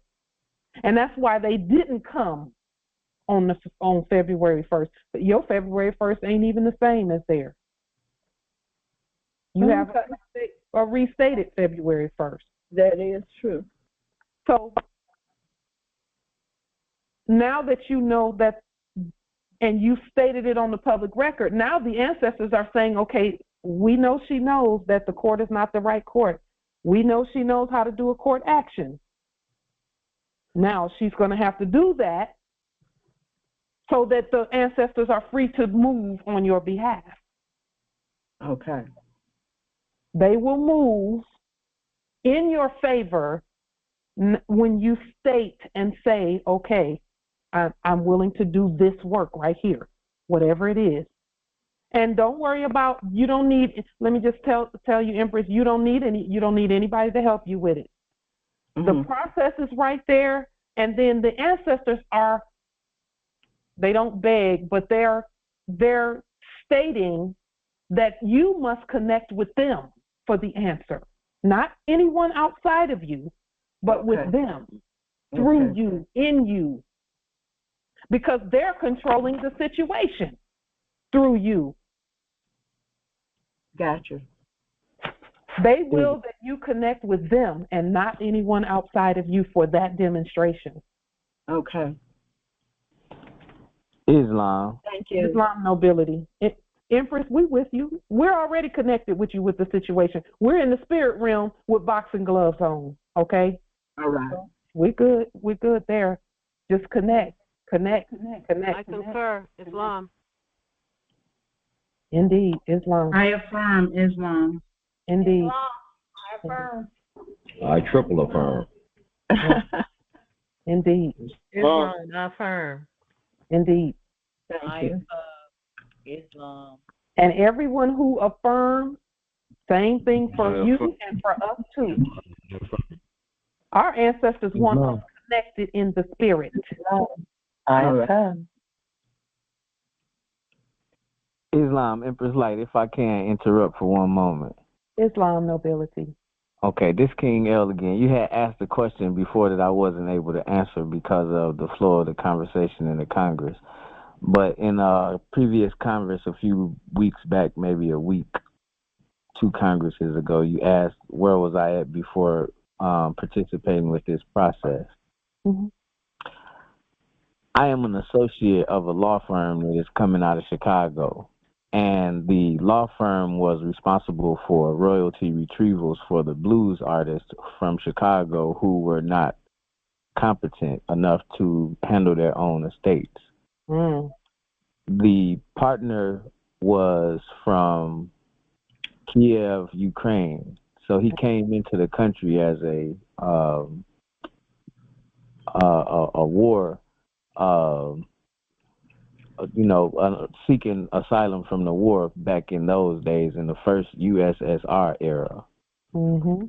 So he was operating as a national. So he understood the Moors' position in society, and he was able to help me to unfold a lot of the measures that we are unfolding now, but under his vine and fig tree. So his passing away forced me to come into myself and to get to know myself, as the prophet teaches us.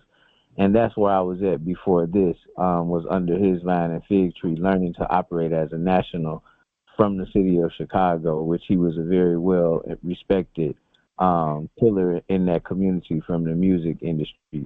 J.B. Ross and Associates is the name of the law firm. Mm-hmm. Islam, thank you for that nobility. No problem. He knew in his heart that you were the real national and not him. He knew that. He did. But they did have a job to do when they came here. He before he passed away, he gave some specific instructions to me, and one of those instructions is that his family, which was the association, were bigots, and they did not want to see me on the level playing field with them. So he prepared me to be able to function under my own vine and fig tree because he was aware of the bigotry that we were operating under. Mm-hmm. Well, and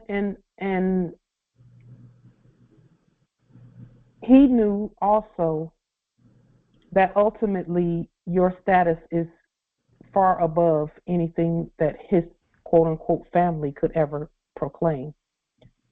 They know who they are now. They came here through Ellis Island. I don't have to know them to know that.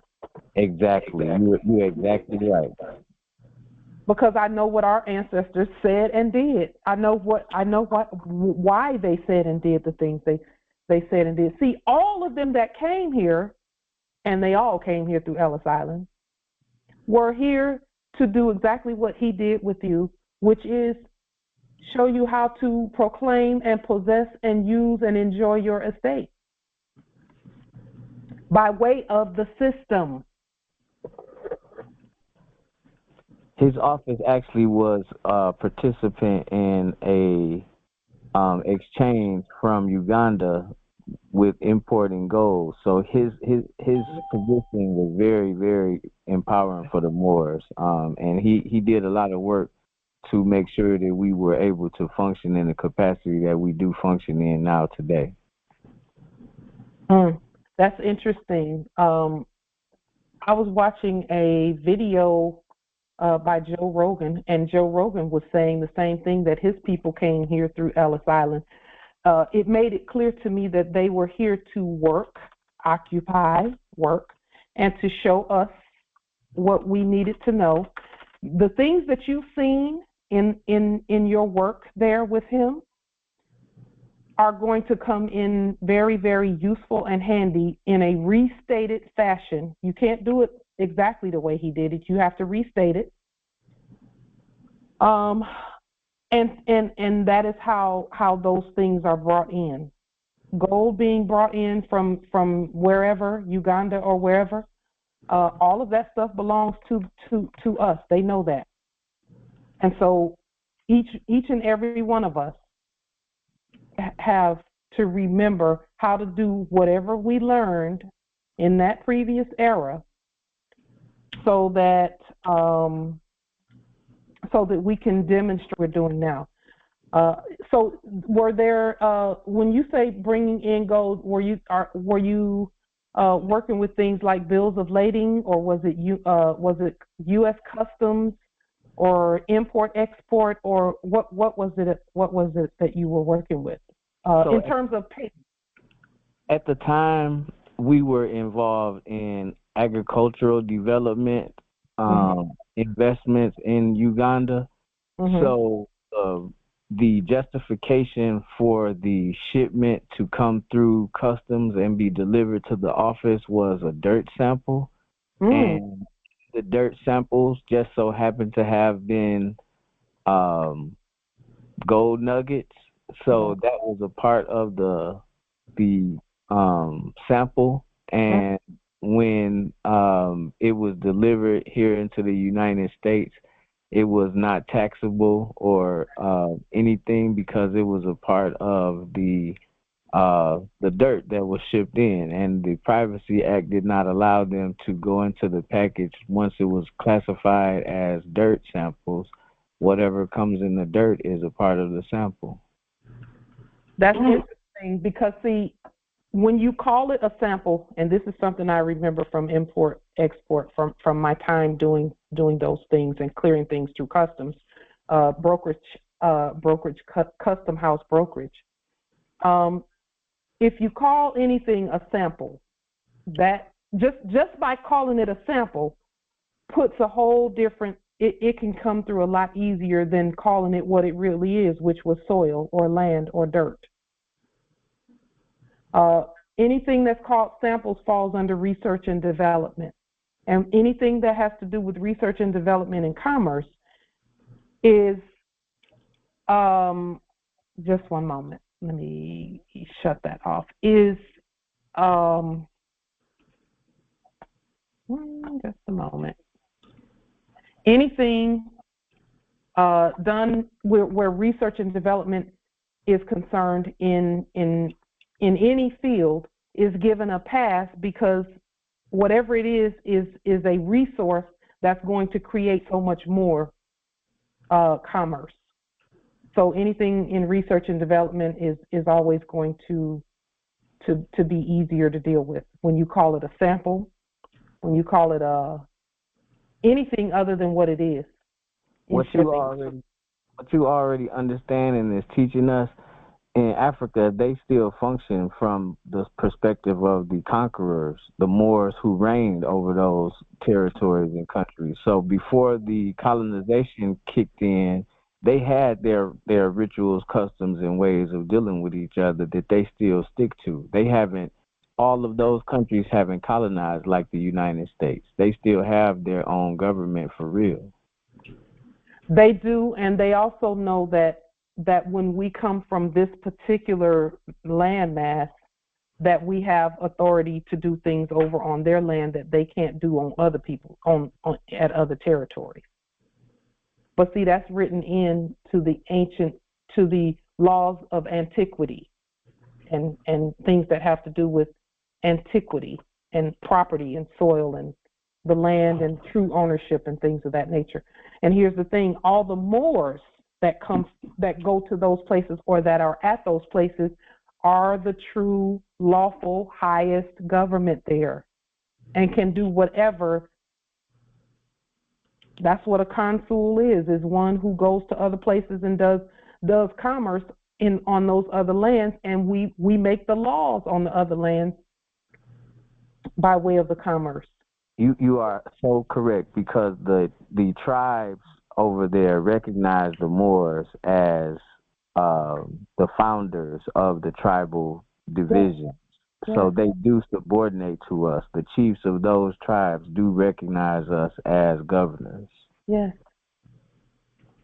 Yes. Because they come from us.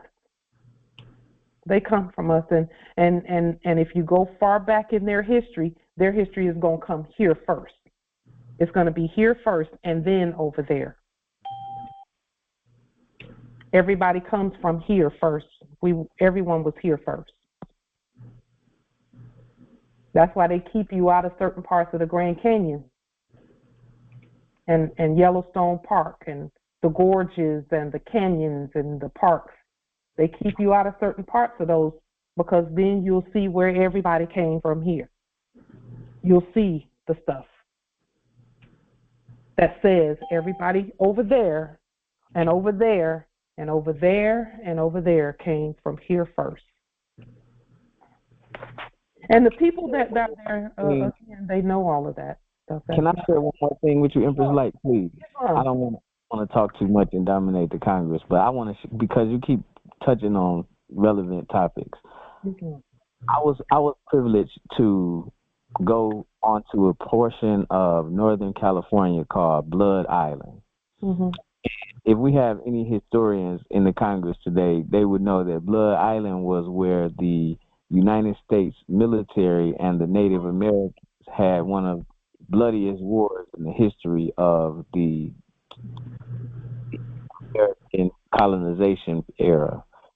And on that island, you can still see the place where they sharpened the arrows to make their weapons and different things like that. They have preserved the original scenery to its original state. So when you say that they keep us out of places like the Grand Canyon and things of that nature, that is very true, because when I collected some artifacts in the period of time that I was there, and the people that went with me were not Native Americans, they were Europeans. So they were not legally able to take anything from the land because they were not native to the land, but they thought that when I collected the articles, I was going to be arrested and stopped at the airport for smuggling artifacts, but I had the right, so they didn't bother me. And they were so upset about that after the fact, because they thought it was a setup for me to be interrupted in the business that we were attending to. But it actually turned out to be beneficial because they never questioned me or bothered me about the items. The only time they question or bother us is if we're wearing a military uniform. Then you can't take anything from anywhere else or anything like that. But when we're ourselves, and no one kept us from those places, we just didn't know how to use the system to go to those places. So it's a system. You must be a treaty nation to even go to those parts of the Grand Canyon and other places on the land. And now that we know those things, we can go to those places unencumbered, because there are resources there that cause us to live for 1,000 years or more.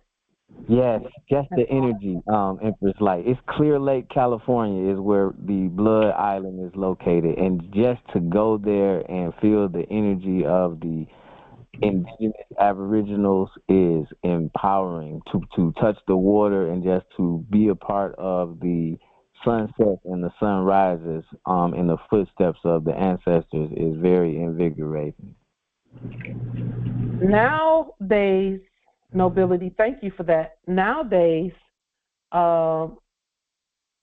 you can feel that same thing right where you are when you tapped in to the energy within you. We are actually the vortexes for that energy. And that energy, no one will feel it unless we release that energy. So when we go to those different places, that's kind of like a Kickstarter for us to feel that energy. But we can feel that right where we are. Right where we are. Just think a certain way, and you will feel those energies. Clear your energy and think a certain way. So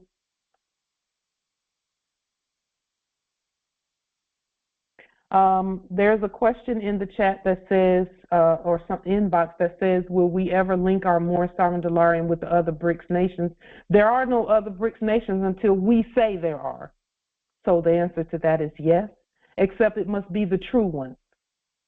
Those are actors that everyone is looking at, calling them BRICS nations. Those are actors, and what they're doing is acting by proxy what we're doing already. Islam. I had to bring that up because someone presented that to me to bring up to the Congress, and I said, you know what, I'm going to mention that. Yes. But I did tell him, I said, but you got to remember, and I was sharing this with Brother Howard also today, that those are still corporate entities. You know, they're not real indigenous, and they're not us. So, you know, they're still corporations trying to pretend like they're, you know, government, and that they are the true heirs to the land. And they're not the indigenous people, even in those countries where we're not the indigenous. They're not. They're still corporate entities trying to come together and to do things corporately just to get away from the U.S. corporation that's dissolved. Okay? So that's the reason why I was hesitant to even bring it up.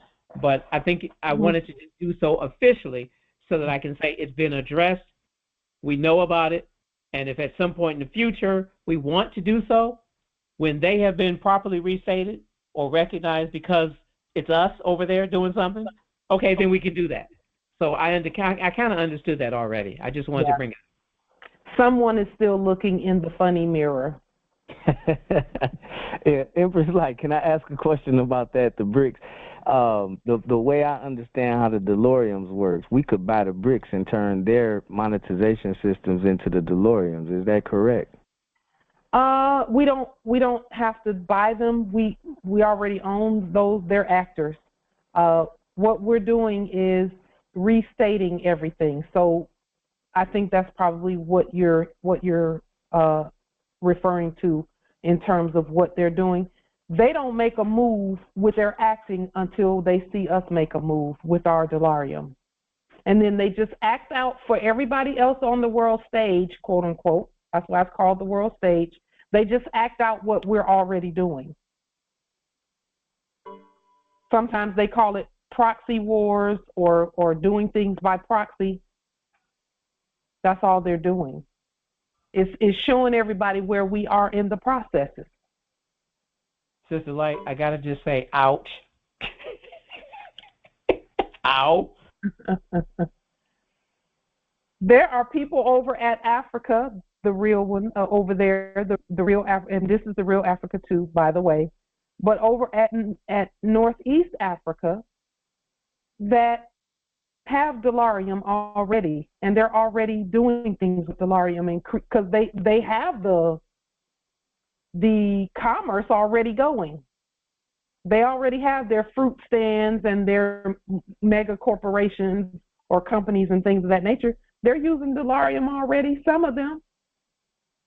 They're using Dolarium in China and Thailand and Indonesia. Japan too. Nippon. Yeah. Yeah. That I know for a fact. America as well. France, everywhere. They're using Dolarium. They're just saying, okay, let's just keep our eye on what they're doing and keep moving. That is BRICS. That's BRICS. We are BRICS, but we're the real BRICS, not the fake ones. You know, Sister Lyra, I'm so excited. Islam. And I show up my excitement for work. 3:30 a.m. February 3rd, I had the ancestors were talking, and they said, "You're going to craft up a newspaper." I said, "Well, what should I call it?" And they told me. I mean, I draw too, so it's going to be pretty easy. So in light of what you were sharing an hour or so ago about the division, and giving us, what is that, February 9th, the moon? Yes, the new moon. Yeah, so I'm in harmony with the 3. I never thought about that until you brought that up. Islam, and thank you. Islam. It is an honor. It is an honor. Empress Cynthia. Islam. Islam. I'm struggling with, in my research, everywhere I look, the United States, as a Noble Phoenix says, is dissolved, and it's on the public record. And as I hear the struggle, with Empress Aisha, it seems as though they're going to keep enacting that they are relevant until we do this process. Then, because you always say that nature deplores a void, which is true. And so if we don't fill that void, then they it seems like they're obligated to continue their program until it is corrected by the actual owners of this land. So I'm a little confused, and why are we still wrestling with this octopus it's just a ghost? So that's what it seems like to me, because they have no contracts here, they don't have any charters, and yet, they're still, walking around with these titles. Something it just doesn't match. Islam, thank you for that, Empress. I'm glad you brought that up. First and foremost, they're only acting as long as people are looking in the funny mirror at them. That's the only acting they're doing. There are some people out there who are so fast asleep that they don't even realize that you can tell them they're bankrupt and that they don't have any authority. They'll never believe that, because they're literally, quote unquote, living in the funny mirror. The less you look in the funny mirror, the more you will be empowered and know that they're done. But if you keep looking in the funny mirror, that means watching their media, watching them talk about finance when we know that's not finance. That's first and foremost, is we each and all must wean ourselves off of the funny mirror, because they're trying to get out of here, but people keep looking at them and speaking to them. People you've never even met. How many people at this Congress have met the actor that was previously acting as Joe Biden? How many people?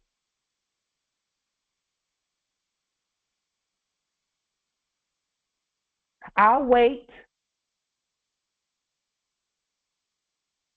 They're actors. Islam.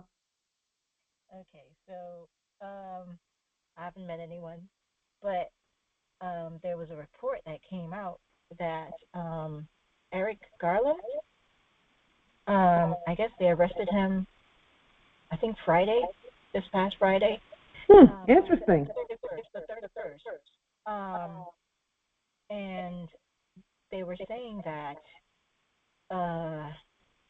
even though he was hiding out, I'm going to call it hiding out, in Poland for a good duration of time, because I think they put out like an arrest for him. But there were. I'll put the volume up a little bit. Okay, so there were. The report is that there were like 5 different, they call them clones, of Eric Garden that was, all about the country, sometimes in 2 different locations on opposite side of the coast at various functions or whatever.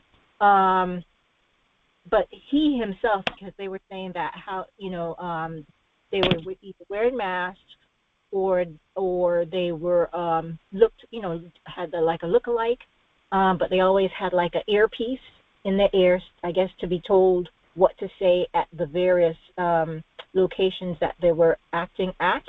But when he came in, because he had to meet with somebody, he wanted to meet with somebody that was like his counterpart from Canada here the 31st of January, right? So he came back from Poland. They were tracking him. And he came back from Poland and to have that meetup. And at that point, they went ahead and nabbed him, but they said that they had to do some identifying to be sure it was him and not one of the clones. And so they were saying that clones, I can remember 2 of the things that they said that you can identify them with. Oh, I think I remember 3 now. So they said that they're flat feet, they don't have molars, and they don't really have genitals. So that's how they know. And then, and then I guess, some blood tests or whatever. So. When people stop looking in the mirror, those poor dears can go on back where they came from. When people stop looking in the funny mirror at those news stories and stuff, and I hear what you're saying. That is prime example of what I'm speaking about. Those types of stories is what is where my energy is pointing to. Those types of stories and just that type of debauchery. What good is knowing all of that for the public? How is that going to help the public? They're trying to tell everyone in no uncertain terms that they're not who they say they are, because if that was really an attorney general, there would be no arrest. But see, people don't realize that when you're the government, you have immunity. If you're not the government, you don't have immunity. And anybody can throw that rear end in jail.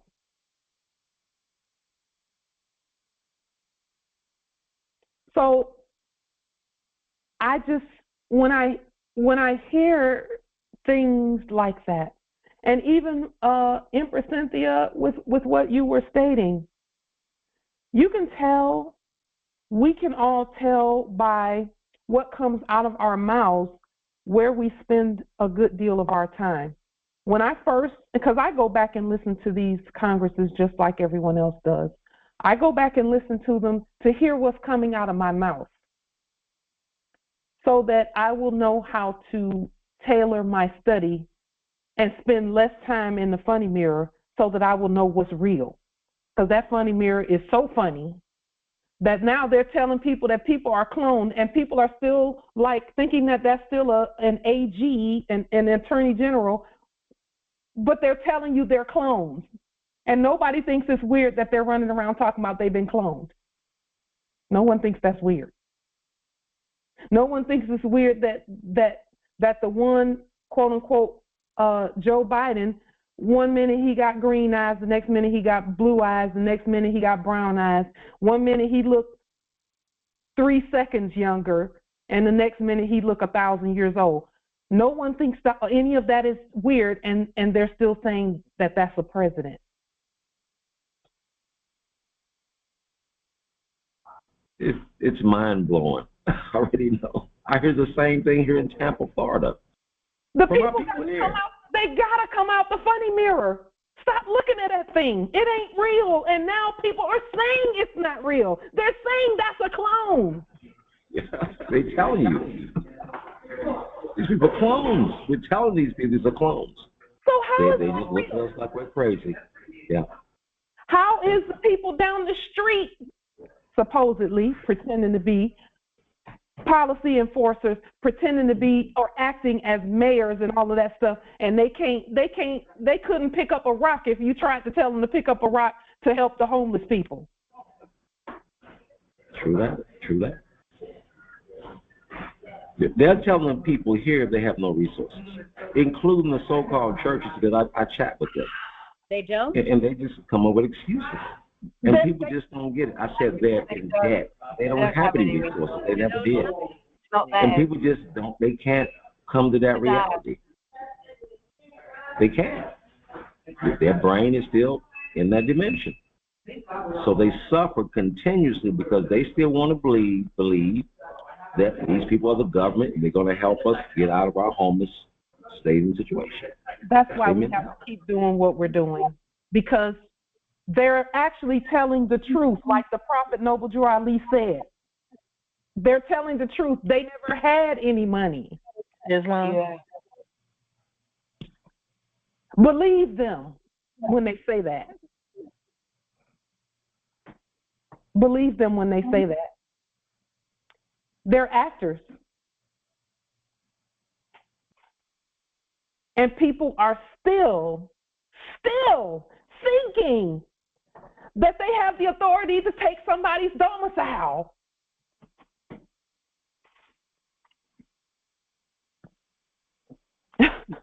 We'll just keep working and we'll keep repeating the things we say. I used to feel a little bit sorry for our Grand Sheikh Tariq Bey because he's been having to repeat things for 20 and 30 years. I get it. Yep. Repetition. I knew. I'm glad he was repeating things because he was repeating it right, and his spell broke the spell over, that was over me in the enactment.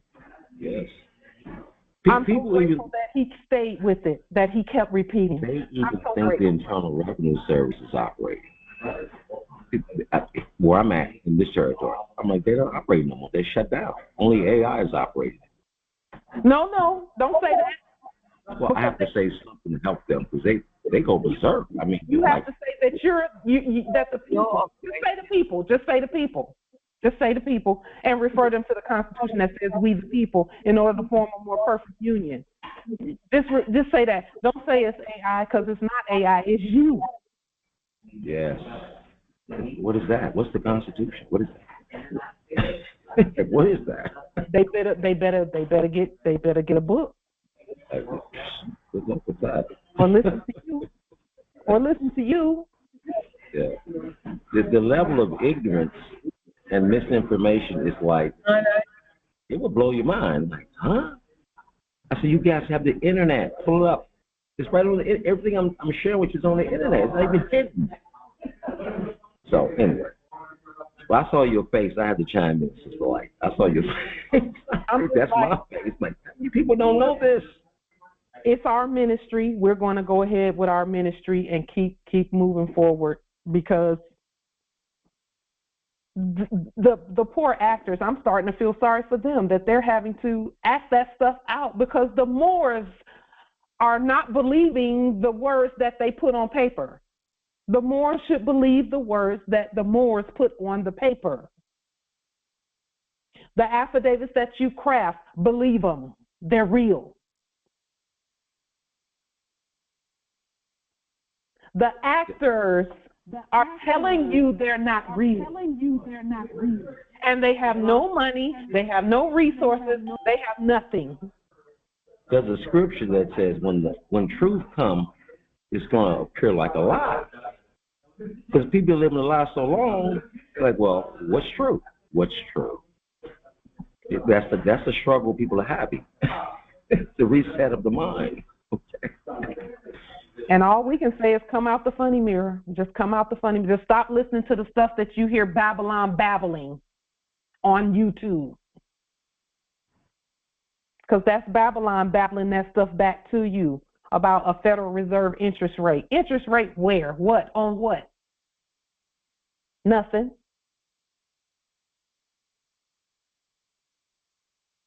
And out of all that stuff they've been talking, you all, Moors, has any one of you missed a meal and felt and had starvation going on? Not one of you. I know that. I know you haven't missed a meal. It might not have been steak and lobster, and that's only by your choosing, because you got work to do. You got demonstrations, laws to write and demonstrate. That thing is done. Okay, that last era is so over. It's so the Moors just have to get over it. Get over the last era. Ain't nothing to it. So we'll just keep going. Islam Emperor. I just want to make a statement. As I look around, it seems though that people are still looking for a hero. Hollywood did a very good job with that, and the truth is, if we're not looking within to ourselves, we are our heroes. There's nothing else, and that's just nature. That's the bare bone truth. So I know for me, in order to remedy all of the causes that I have made, it's up to me. Yes, to learn everything, learn here. This is hard work, but I appreciate this hard work, because I know once I've taken in all this information and I understand the system, nobody can take that from me. Nobody can ever fool me again. I don't have to pay somebody for some program to put my estate back together or have it returned to me. I'm rich. Yes. From just the knowledge of knowing how this system works, and it's mine. Yes. Everything I ever wanted in life, and for me and my whole family. So the hero is us. Yeah. Stop. I hope we will all stop looking outside ourselves. Yes, we can get together with all of our geniuses, because we all are geniuses when we look at life that way, and use our own genius, and we all come to the table like we do here in Congress. Yeah. Magical things happen here. Yeah. I look forward to being here. Every meeting, I don't like missing. Yeah. A lot of bright minds here, bright souls, and the determination. Yeah. This is the place to be on Earth. Anyway, we're the hero. Yeah. Islam, thank you. Islam, I affirm. I affirm as well, Empress. Indeed. This is what the biblios calls the council of the gods. Look it up in that biblios. You better look at yourselves in the biblios. The council of the gods. Islam, if I may, because in the from people who say we have to go to the International Court of Justice to do any type of thing and such and such and such and such, I asked the question to myself. I said, you know what? When the what is it? The Morocco and Great Britain, the treaty, that's it, that's the word. When the treaty was written, question, was the International Court of Justice there when it was written? Did it even exist?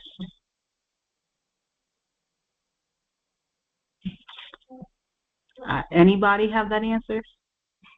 I can tell you about the treaty that we wrote.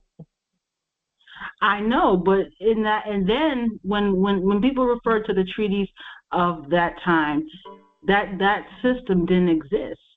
The International Court of Justice wasn't there. It was Morocco and Great Britain. So what I'm getting at is to think that we have to go to the International Court of Justice for anything when it didn't exist in the beginning. What are we doing? Why would we think that we would have to go to a court that was enacted in a corporate fiction to get justice and remedy when it didn't exist, when Morocco, the empire, and Great Britain, the subjects, and made that document? Well, the sooner Moors stop looking for somebody else to govern them and go ahead and start governing themselves, they'll be a lot happier when they do that. Yes. Wait a minute. We are the International Court for Justice. Exactly. Are you sure? Are you sure? Right. That's who we really are? Right. Oh. You being facetious now, Noble Howard? I am being facetious. I'm actually talking to the other 60-some people here. Just go back to the beginning of this Congress and listen to the words that were stated. I thought it said the Matrix was not real. And it said what? Your mind makes it real. I'm talking to everybody on this Congress. Your mind makes they stuff real. They're not real. When it comes to, well, let me just clarify that. Let me split the hair on that, because you're right. They're not real, but we are. That's right. We're the real deal. We're the real living beings on the planet. Supreme Court, International Court for Justice, Bank for International Settlements, yes. International Monetary Fund, yes. Congress, yes. Who else? The police, the military, who else? The Sharifs. All of that. We are the all. What do people think Allah means? All in all. Period. We're the all in all. Wake up, everybody. I will say this about that in conclusion of that. Everybody else knows who we are. Everybody else knows. I have been, looking at other Moors and their demonstrations and things, and we honor all Moors demonstrations. We honor all demonstrations, period, of truth and, light and things of that nature. We're getting there. That's what I'll say about that, is we're getting there. I will to put the link to that Joe Rogan video that I was listening to where they're talking about, they're just talking about, he mentions about how his grandparents came through Ellis Island, and everybody came through Ellis Island. They came here to work. Now, Moors, this is something that I've been thinking about, and I know you all have been thinking about it as well. We could easily let AI do everything. And when we say AI, we mean aboriginal intelligence. In other words, intelligence that comes from the originals. Okay, so that's what AI means to us when we're talking about our AI, which is these systems, the banking system, the communication systems, and all of these other systems, the electrical grid, the ley lines, and all of that. That's all our stuff. We just have to determine what now to do with those who worked in those places. They can still stay and work in their proper status. See, some want everything and everybody gone, and it just be us on the land. And while that may be ideal for some, for others, we feel that people are good for us. People, many different types of people, are good for us, as long as everybody knows who's who and what's what. Well, how will they find that out? At what we're doing right now, continuing to demonstrate who we really are. Our courts tell the truth of our land. And the acting is not a thing. Just think about this. Every actor that you see on YouTube and all of that stuff, if you met them in person and said, how long have you been acting? Some of them will say, all my life. Some of them will say that. They are third and fourth and fifth generation actors. Yes. Say that again. They are third, fourth, and fifth generation actors. The ones that came through Ellis Island, third, fourth, fifth, and sixth generation actors. That's why everybody's yelling about a reset. Because when you reset, you rewrite the script. So, time to wake up, everyone. We're going to keep doing what we're doing because we love it.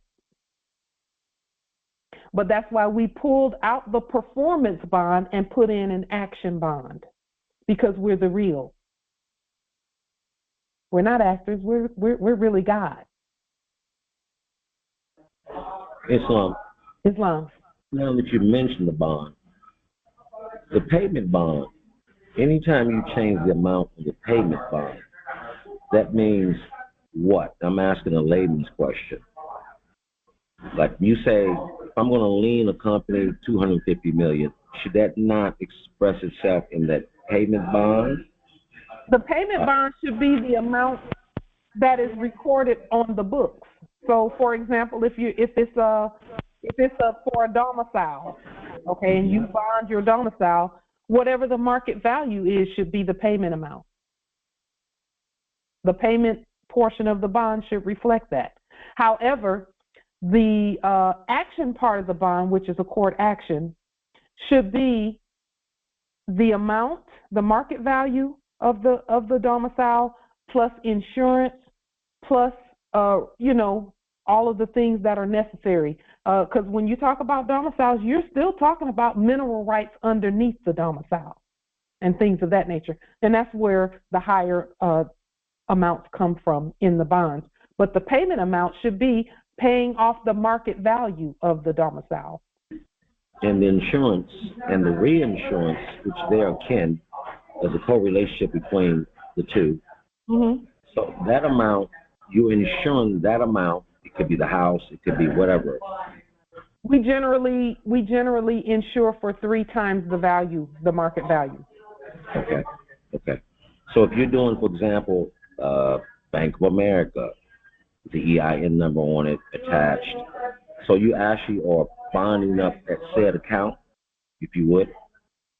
Yeah. Uh-huh. If that's what your spirit leads you to bond, then do that. Mm-hmm. Yeah, my spirit is, because I took the lien value and I put that on the insurance bond. Like, for example, if I lien it for $250 million, mm-hmm. I'll take that insurance and that same amount of the $250 million on that insurance, I'll put that same amount on the reinsurance. As long as you can stand on and explain and show and share, not explain, but share that information competently. Mm-hmm. Exactly. More. It makes sense to me. So the numbers. Okay. Yeah. Here's one more question. Mm-hmm. That's been really. I've been asking the ancestors. Okay, answer this question. So I'm asking everybody in general on this Congress. The trust deed that you presented a while back, is that trust deed applicable to every court action that we do? A trust deed is generally usually on a property. On a property. It's usually on a property. It's a deed. It's a trust deed. It's a deed on a property. Okay. So any demonstrations that you do regarding that property, of course, it's applicable. Okay. It wouldn't be. I'm asking that question for everybody because everybody here is on different levels of growth. So when they get to that level of the bond, and the trustee, they'll know it's strictly for property. Not strictly for property. In trust law, you have a trust with everything. A trust deed is property related, but there are other trust proclamations that you make. In other words, all your other property should be in trust. Okay. Absolutely. And your person. And your person. Oh. Okay. Islam. Islam paksat amor. Muchas gracias. That's one of the 6 documents, is a proclamation of trust. That proclamation of trust in the first 6 documents that we encourage all Moors to place on the public record, those first 6 documents include a proclamation of trust that puts everything concerning you in the trust with all of us. Because all of our stuff, including Mars, Jupiter, Saturn, and all of that, is all in trust. It's in our trust. That first trust document is the first time usually that people are introduced to trust law, and that's putting everything, including their person, in trust. That way that trust cannot be violated by foreign, alien interlopers. And then they must go ahead and continue to demonstrate that. Islam. I willed to make just a couple of statements in terms of notification in the spirit realm.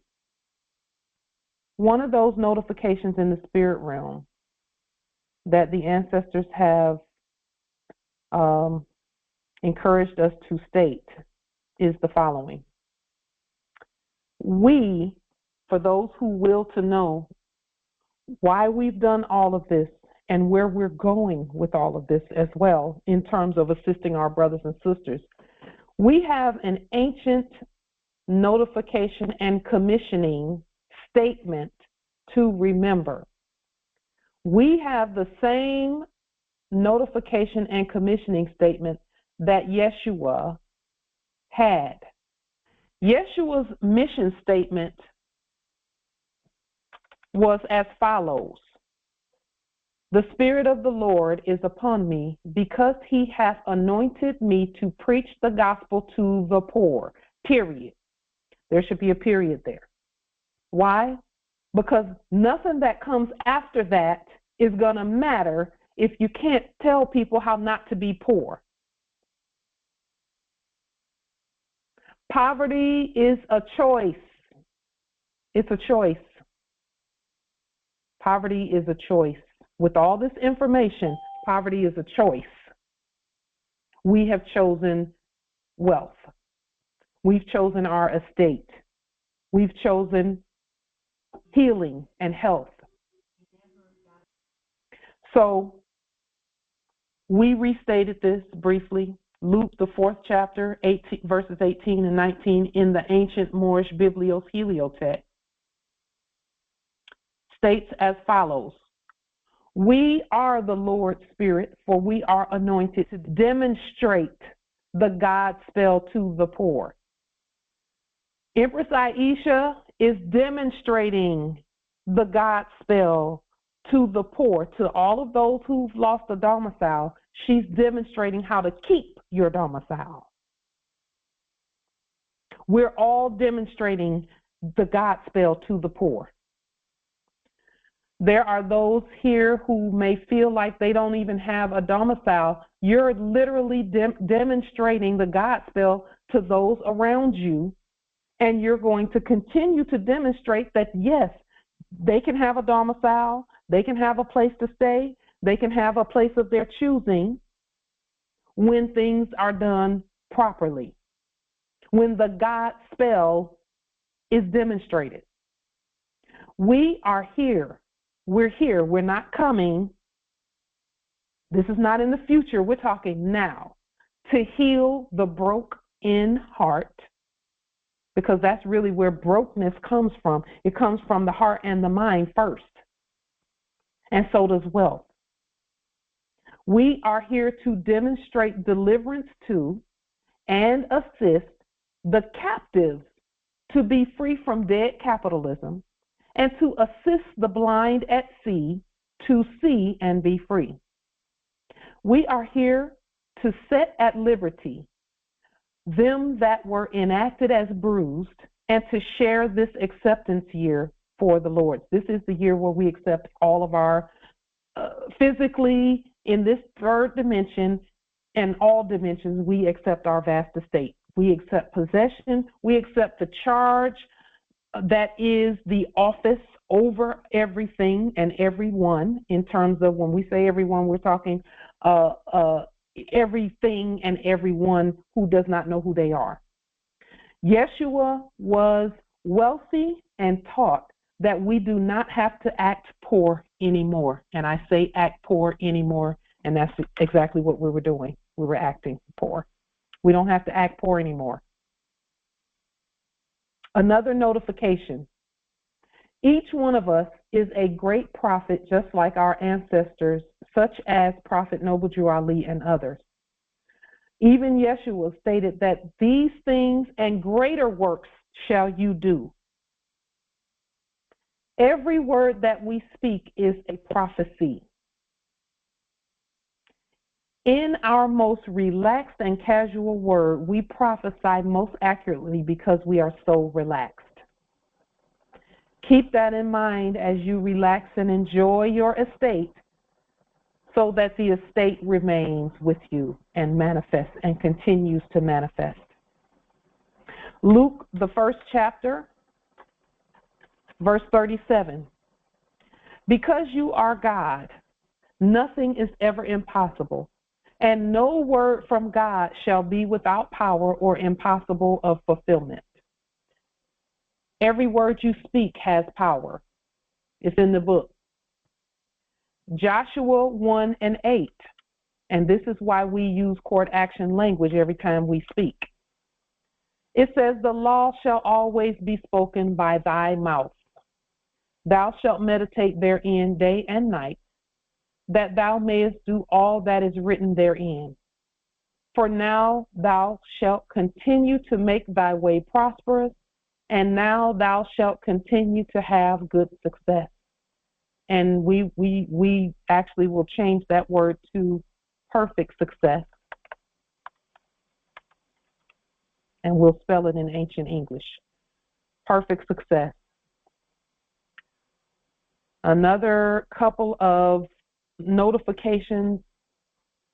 Why is the spiritual health a top priority for our nation? So when we first started doing this, I'll use this as an example. When we first started doing more science and we woke up to who we were, we met a couple of individuals who felt like, okay, like we see that you're getting these results, so just give us a checklist and we'll do everything on the checklist and we expect the same results you're getting. And we kept saying, there's a spiritual component. Don't forget the spiritual component. Don't forget the spirit. The spirit has to be clear and then filled with the 5 points of light: love, truth, peace, freedom, justice, and others, wealth and prosperity, abundance.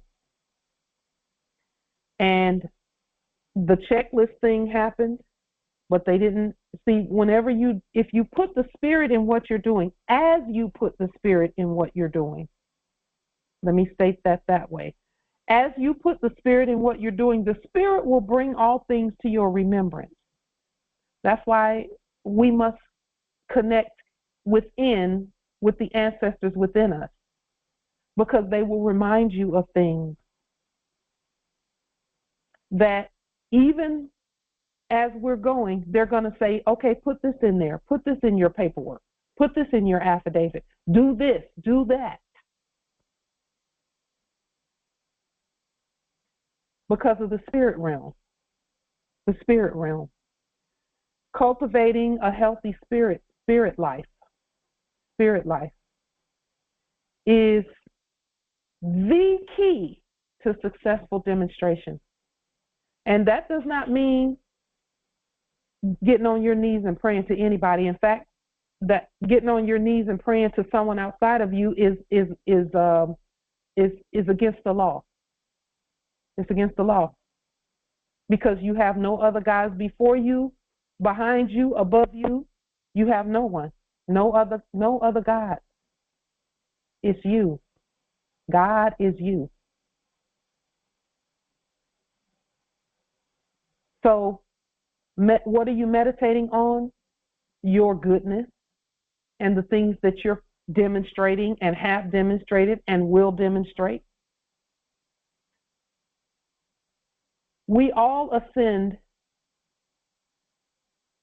to all dimensions, to include our manifested wealth and estate, which is a dimension. We must have healthy, healing, giving, and receiving mechanisms for our spiritual energy under our control. We do not have the outlet that manifested in the funny mirror as emotional outbursts in a church, temple, mosque, or otherwise. So we don't have to roll under the benches at church. We don't have to yell, scream, and all of that to get our spiritual manifestations to manifest in the natural. Our energy vibrates much differently, much higher, and in a much more divine and intelligent frequency. Whatever that means to you, because it doesn't always mean the same thing with each one of us. For some people, it's going outside with no shoes on and grounding. For others, it's sitting just thinking on wealth and their estate and visualizing their estate because it's already here.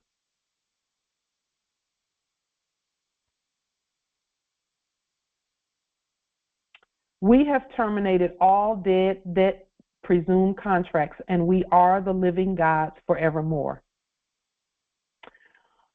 We announced our own commerce, in a 2-minute video on October the 17th, 2020, on our calendar. And really, there's only one calendar. The other was a suggestion. Article 3 justice rulings in our favor, and this is regarding the 100 million, and this is again information so that everyone will know how the $100 million manifested in our bank accounts and in our trust. So here, I'll put these links in the chat. There's 3 links here where we ruled in our own favor. In other words, remember what we were stating about the banking system and justification, proper justification for the things that we do in terms of money appearing in our accounts.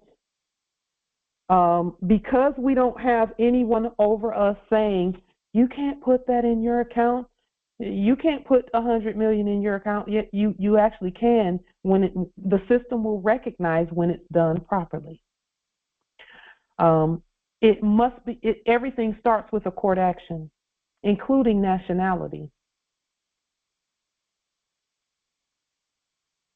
And those are done by each one who is nationalizing themselves, because we nationalize ourselves. So as we're doing the things that we're doing and demonstrating, ancient prosperology science, and that's what we call it, prosperology. Seek ye first the empire within you, and all these things will be added unto you. Here are the 6 points of ancient prosperology. Ancient wealth science first is based on number 1, status. Who are you? You cannot access wealth if you're not entitled to it. Blacks are not entitled to wealth, so forget it. You must actually be of the bloodline and birthright. Who you state that you are entitles you or disqualifies you. It's by your own word. In the biblios, it says, by thy word have you been ensnared. And for us, we have restated that. By our word, our wealth manifests. Number 2, your statements. Every word you utter matters. Number 3, your study. Number 4, your will. Number 5, your writings, which determines where, jurisdiction. And number 6, your work. So that is the who, what, why, how, where, and when of prosper. of prosperity and wealth and estate. Okay? Proclaim who you are. Shed the previous fraudulent identity completely. Open your wealth trust from your ancestors. Learn to remember the ways of those who created the wealth, which is all of us, and then work by demonstrating all that you remember. Islam. And that is how prosperity and wealth is accessed, through the processes that we've placed on the public record, process after process after process, where it's just accessing another part of the estate. Here's a part, there's a part, here's another part. Oh, here's another 100 million. Here's another 100 million. Here's some diamonds. Here's some gold. Here's some oil. Here's some heirs. Islam. Are there any questions, comments, wisdom from this great and illustrious and amazing Congress? Islam. Did you make a written statement of the definition of prosperology? I did not do a definition, but it is ancient wealth science. That's what it is. Ancient wealth science. Prosperology is ancient wealth science. And I did put that here. Let's see.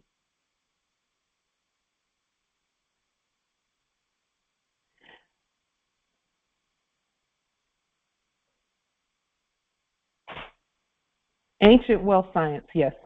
Ancient wealth science based on the following. So this is the definition, the 6 points of ancient prosperology. It is ancient wealth science based on status, statements, study, will, writings, and work.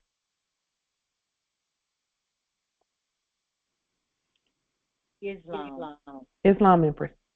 And those are the seeds which we sow out yes.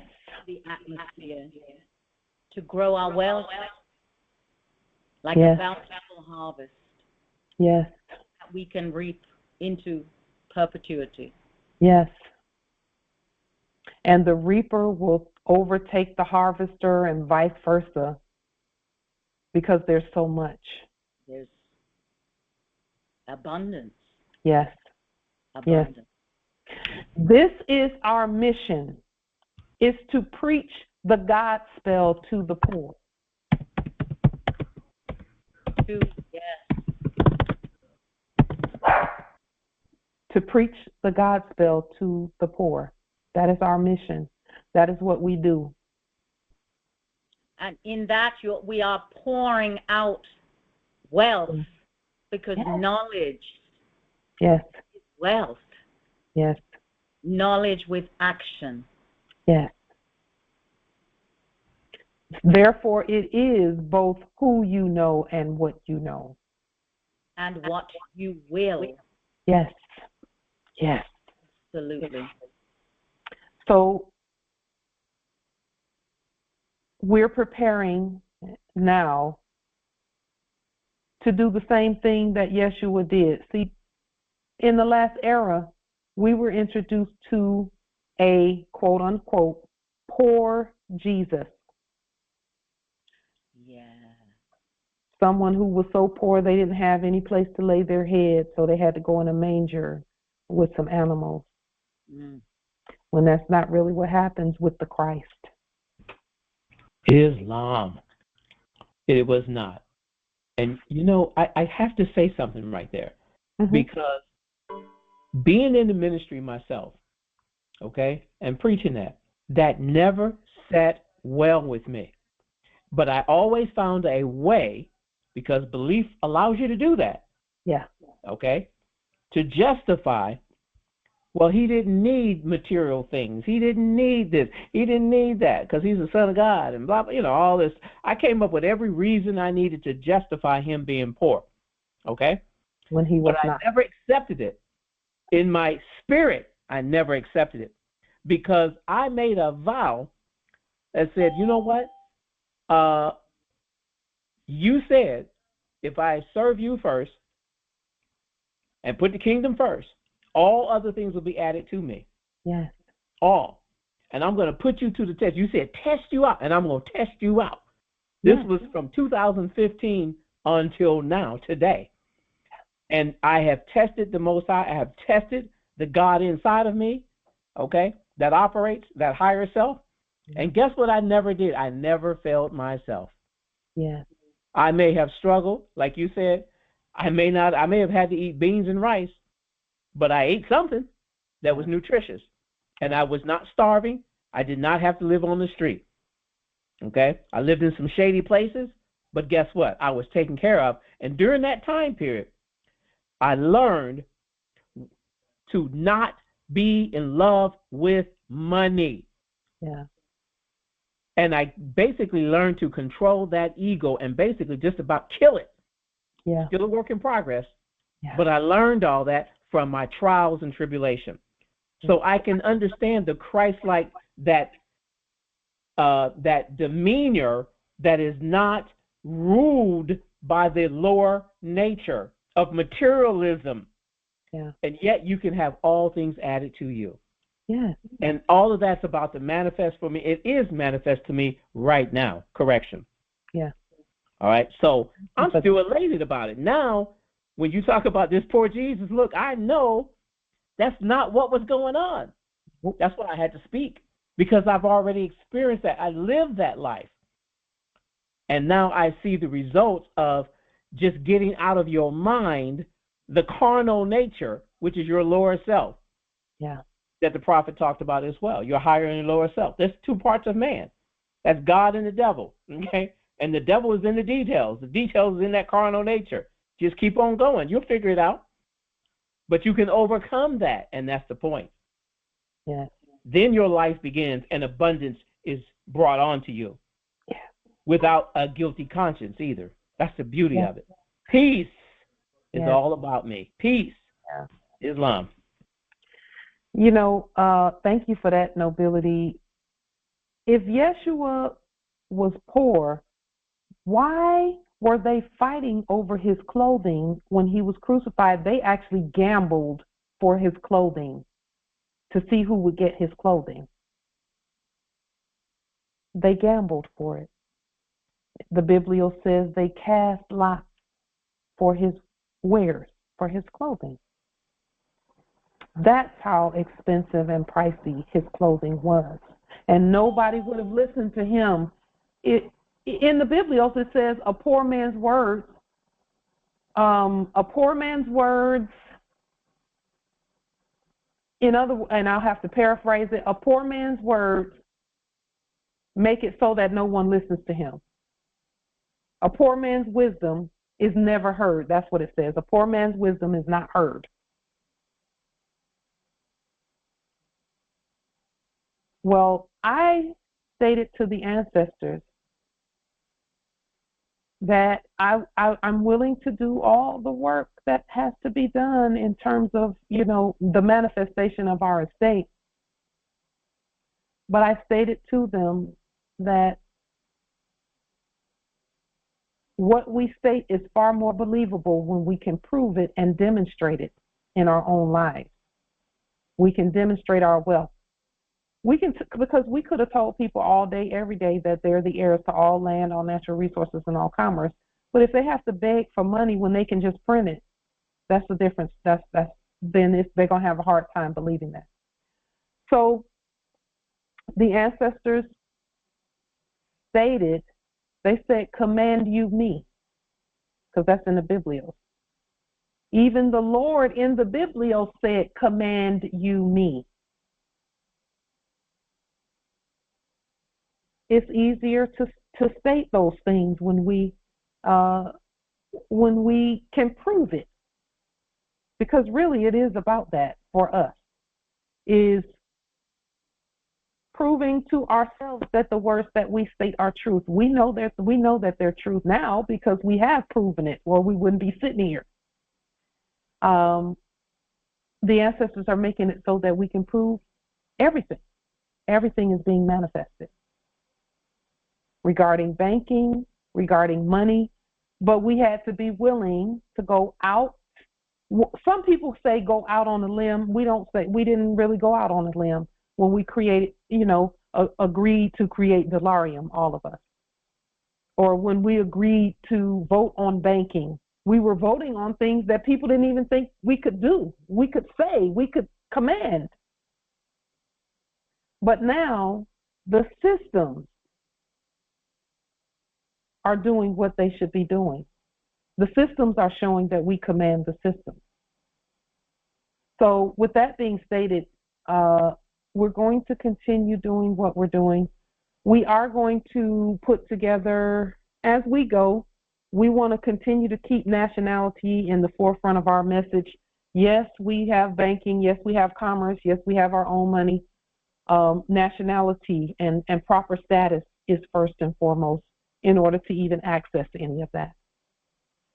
So are there any other questions, comments, wisdom regarding any of the things that the Congress has discussed today? Islam.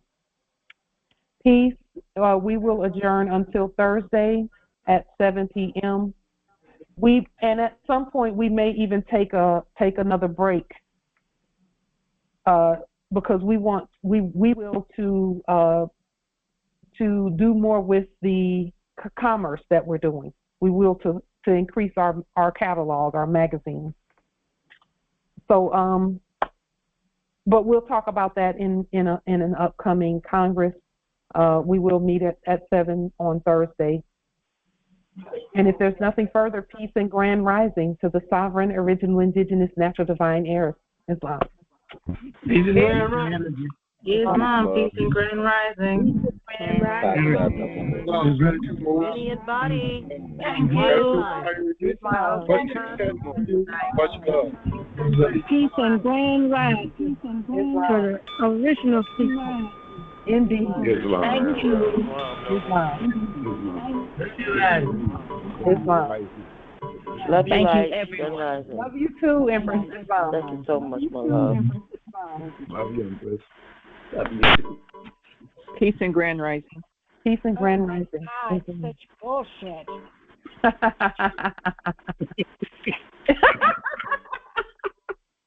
thought they were gone from here. I thought they were gone. They sat and listened for hours. Trying to get it in. Yeah, for hours. If it's They're trying to learn something. for hours. Why would you sit here for hours if that's what it is to you? Yeah, and if we were all just idiots following some useless, baseless culture, why are you still here for all this time? They're so funny. It's fine. Yeah. We love them. We love them. We're going to pat them on the head and tell them we love them. We love them. It's That fine. is funny. God, right.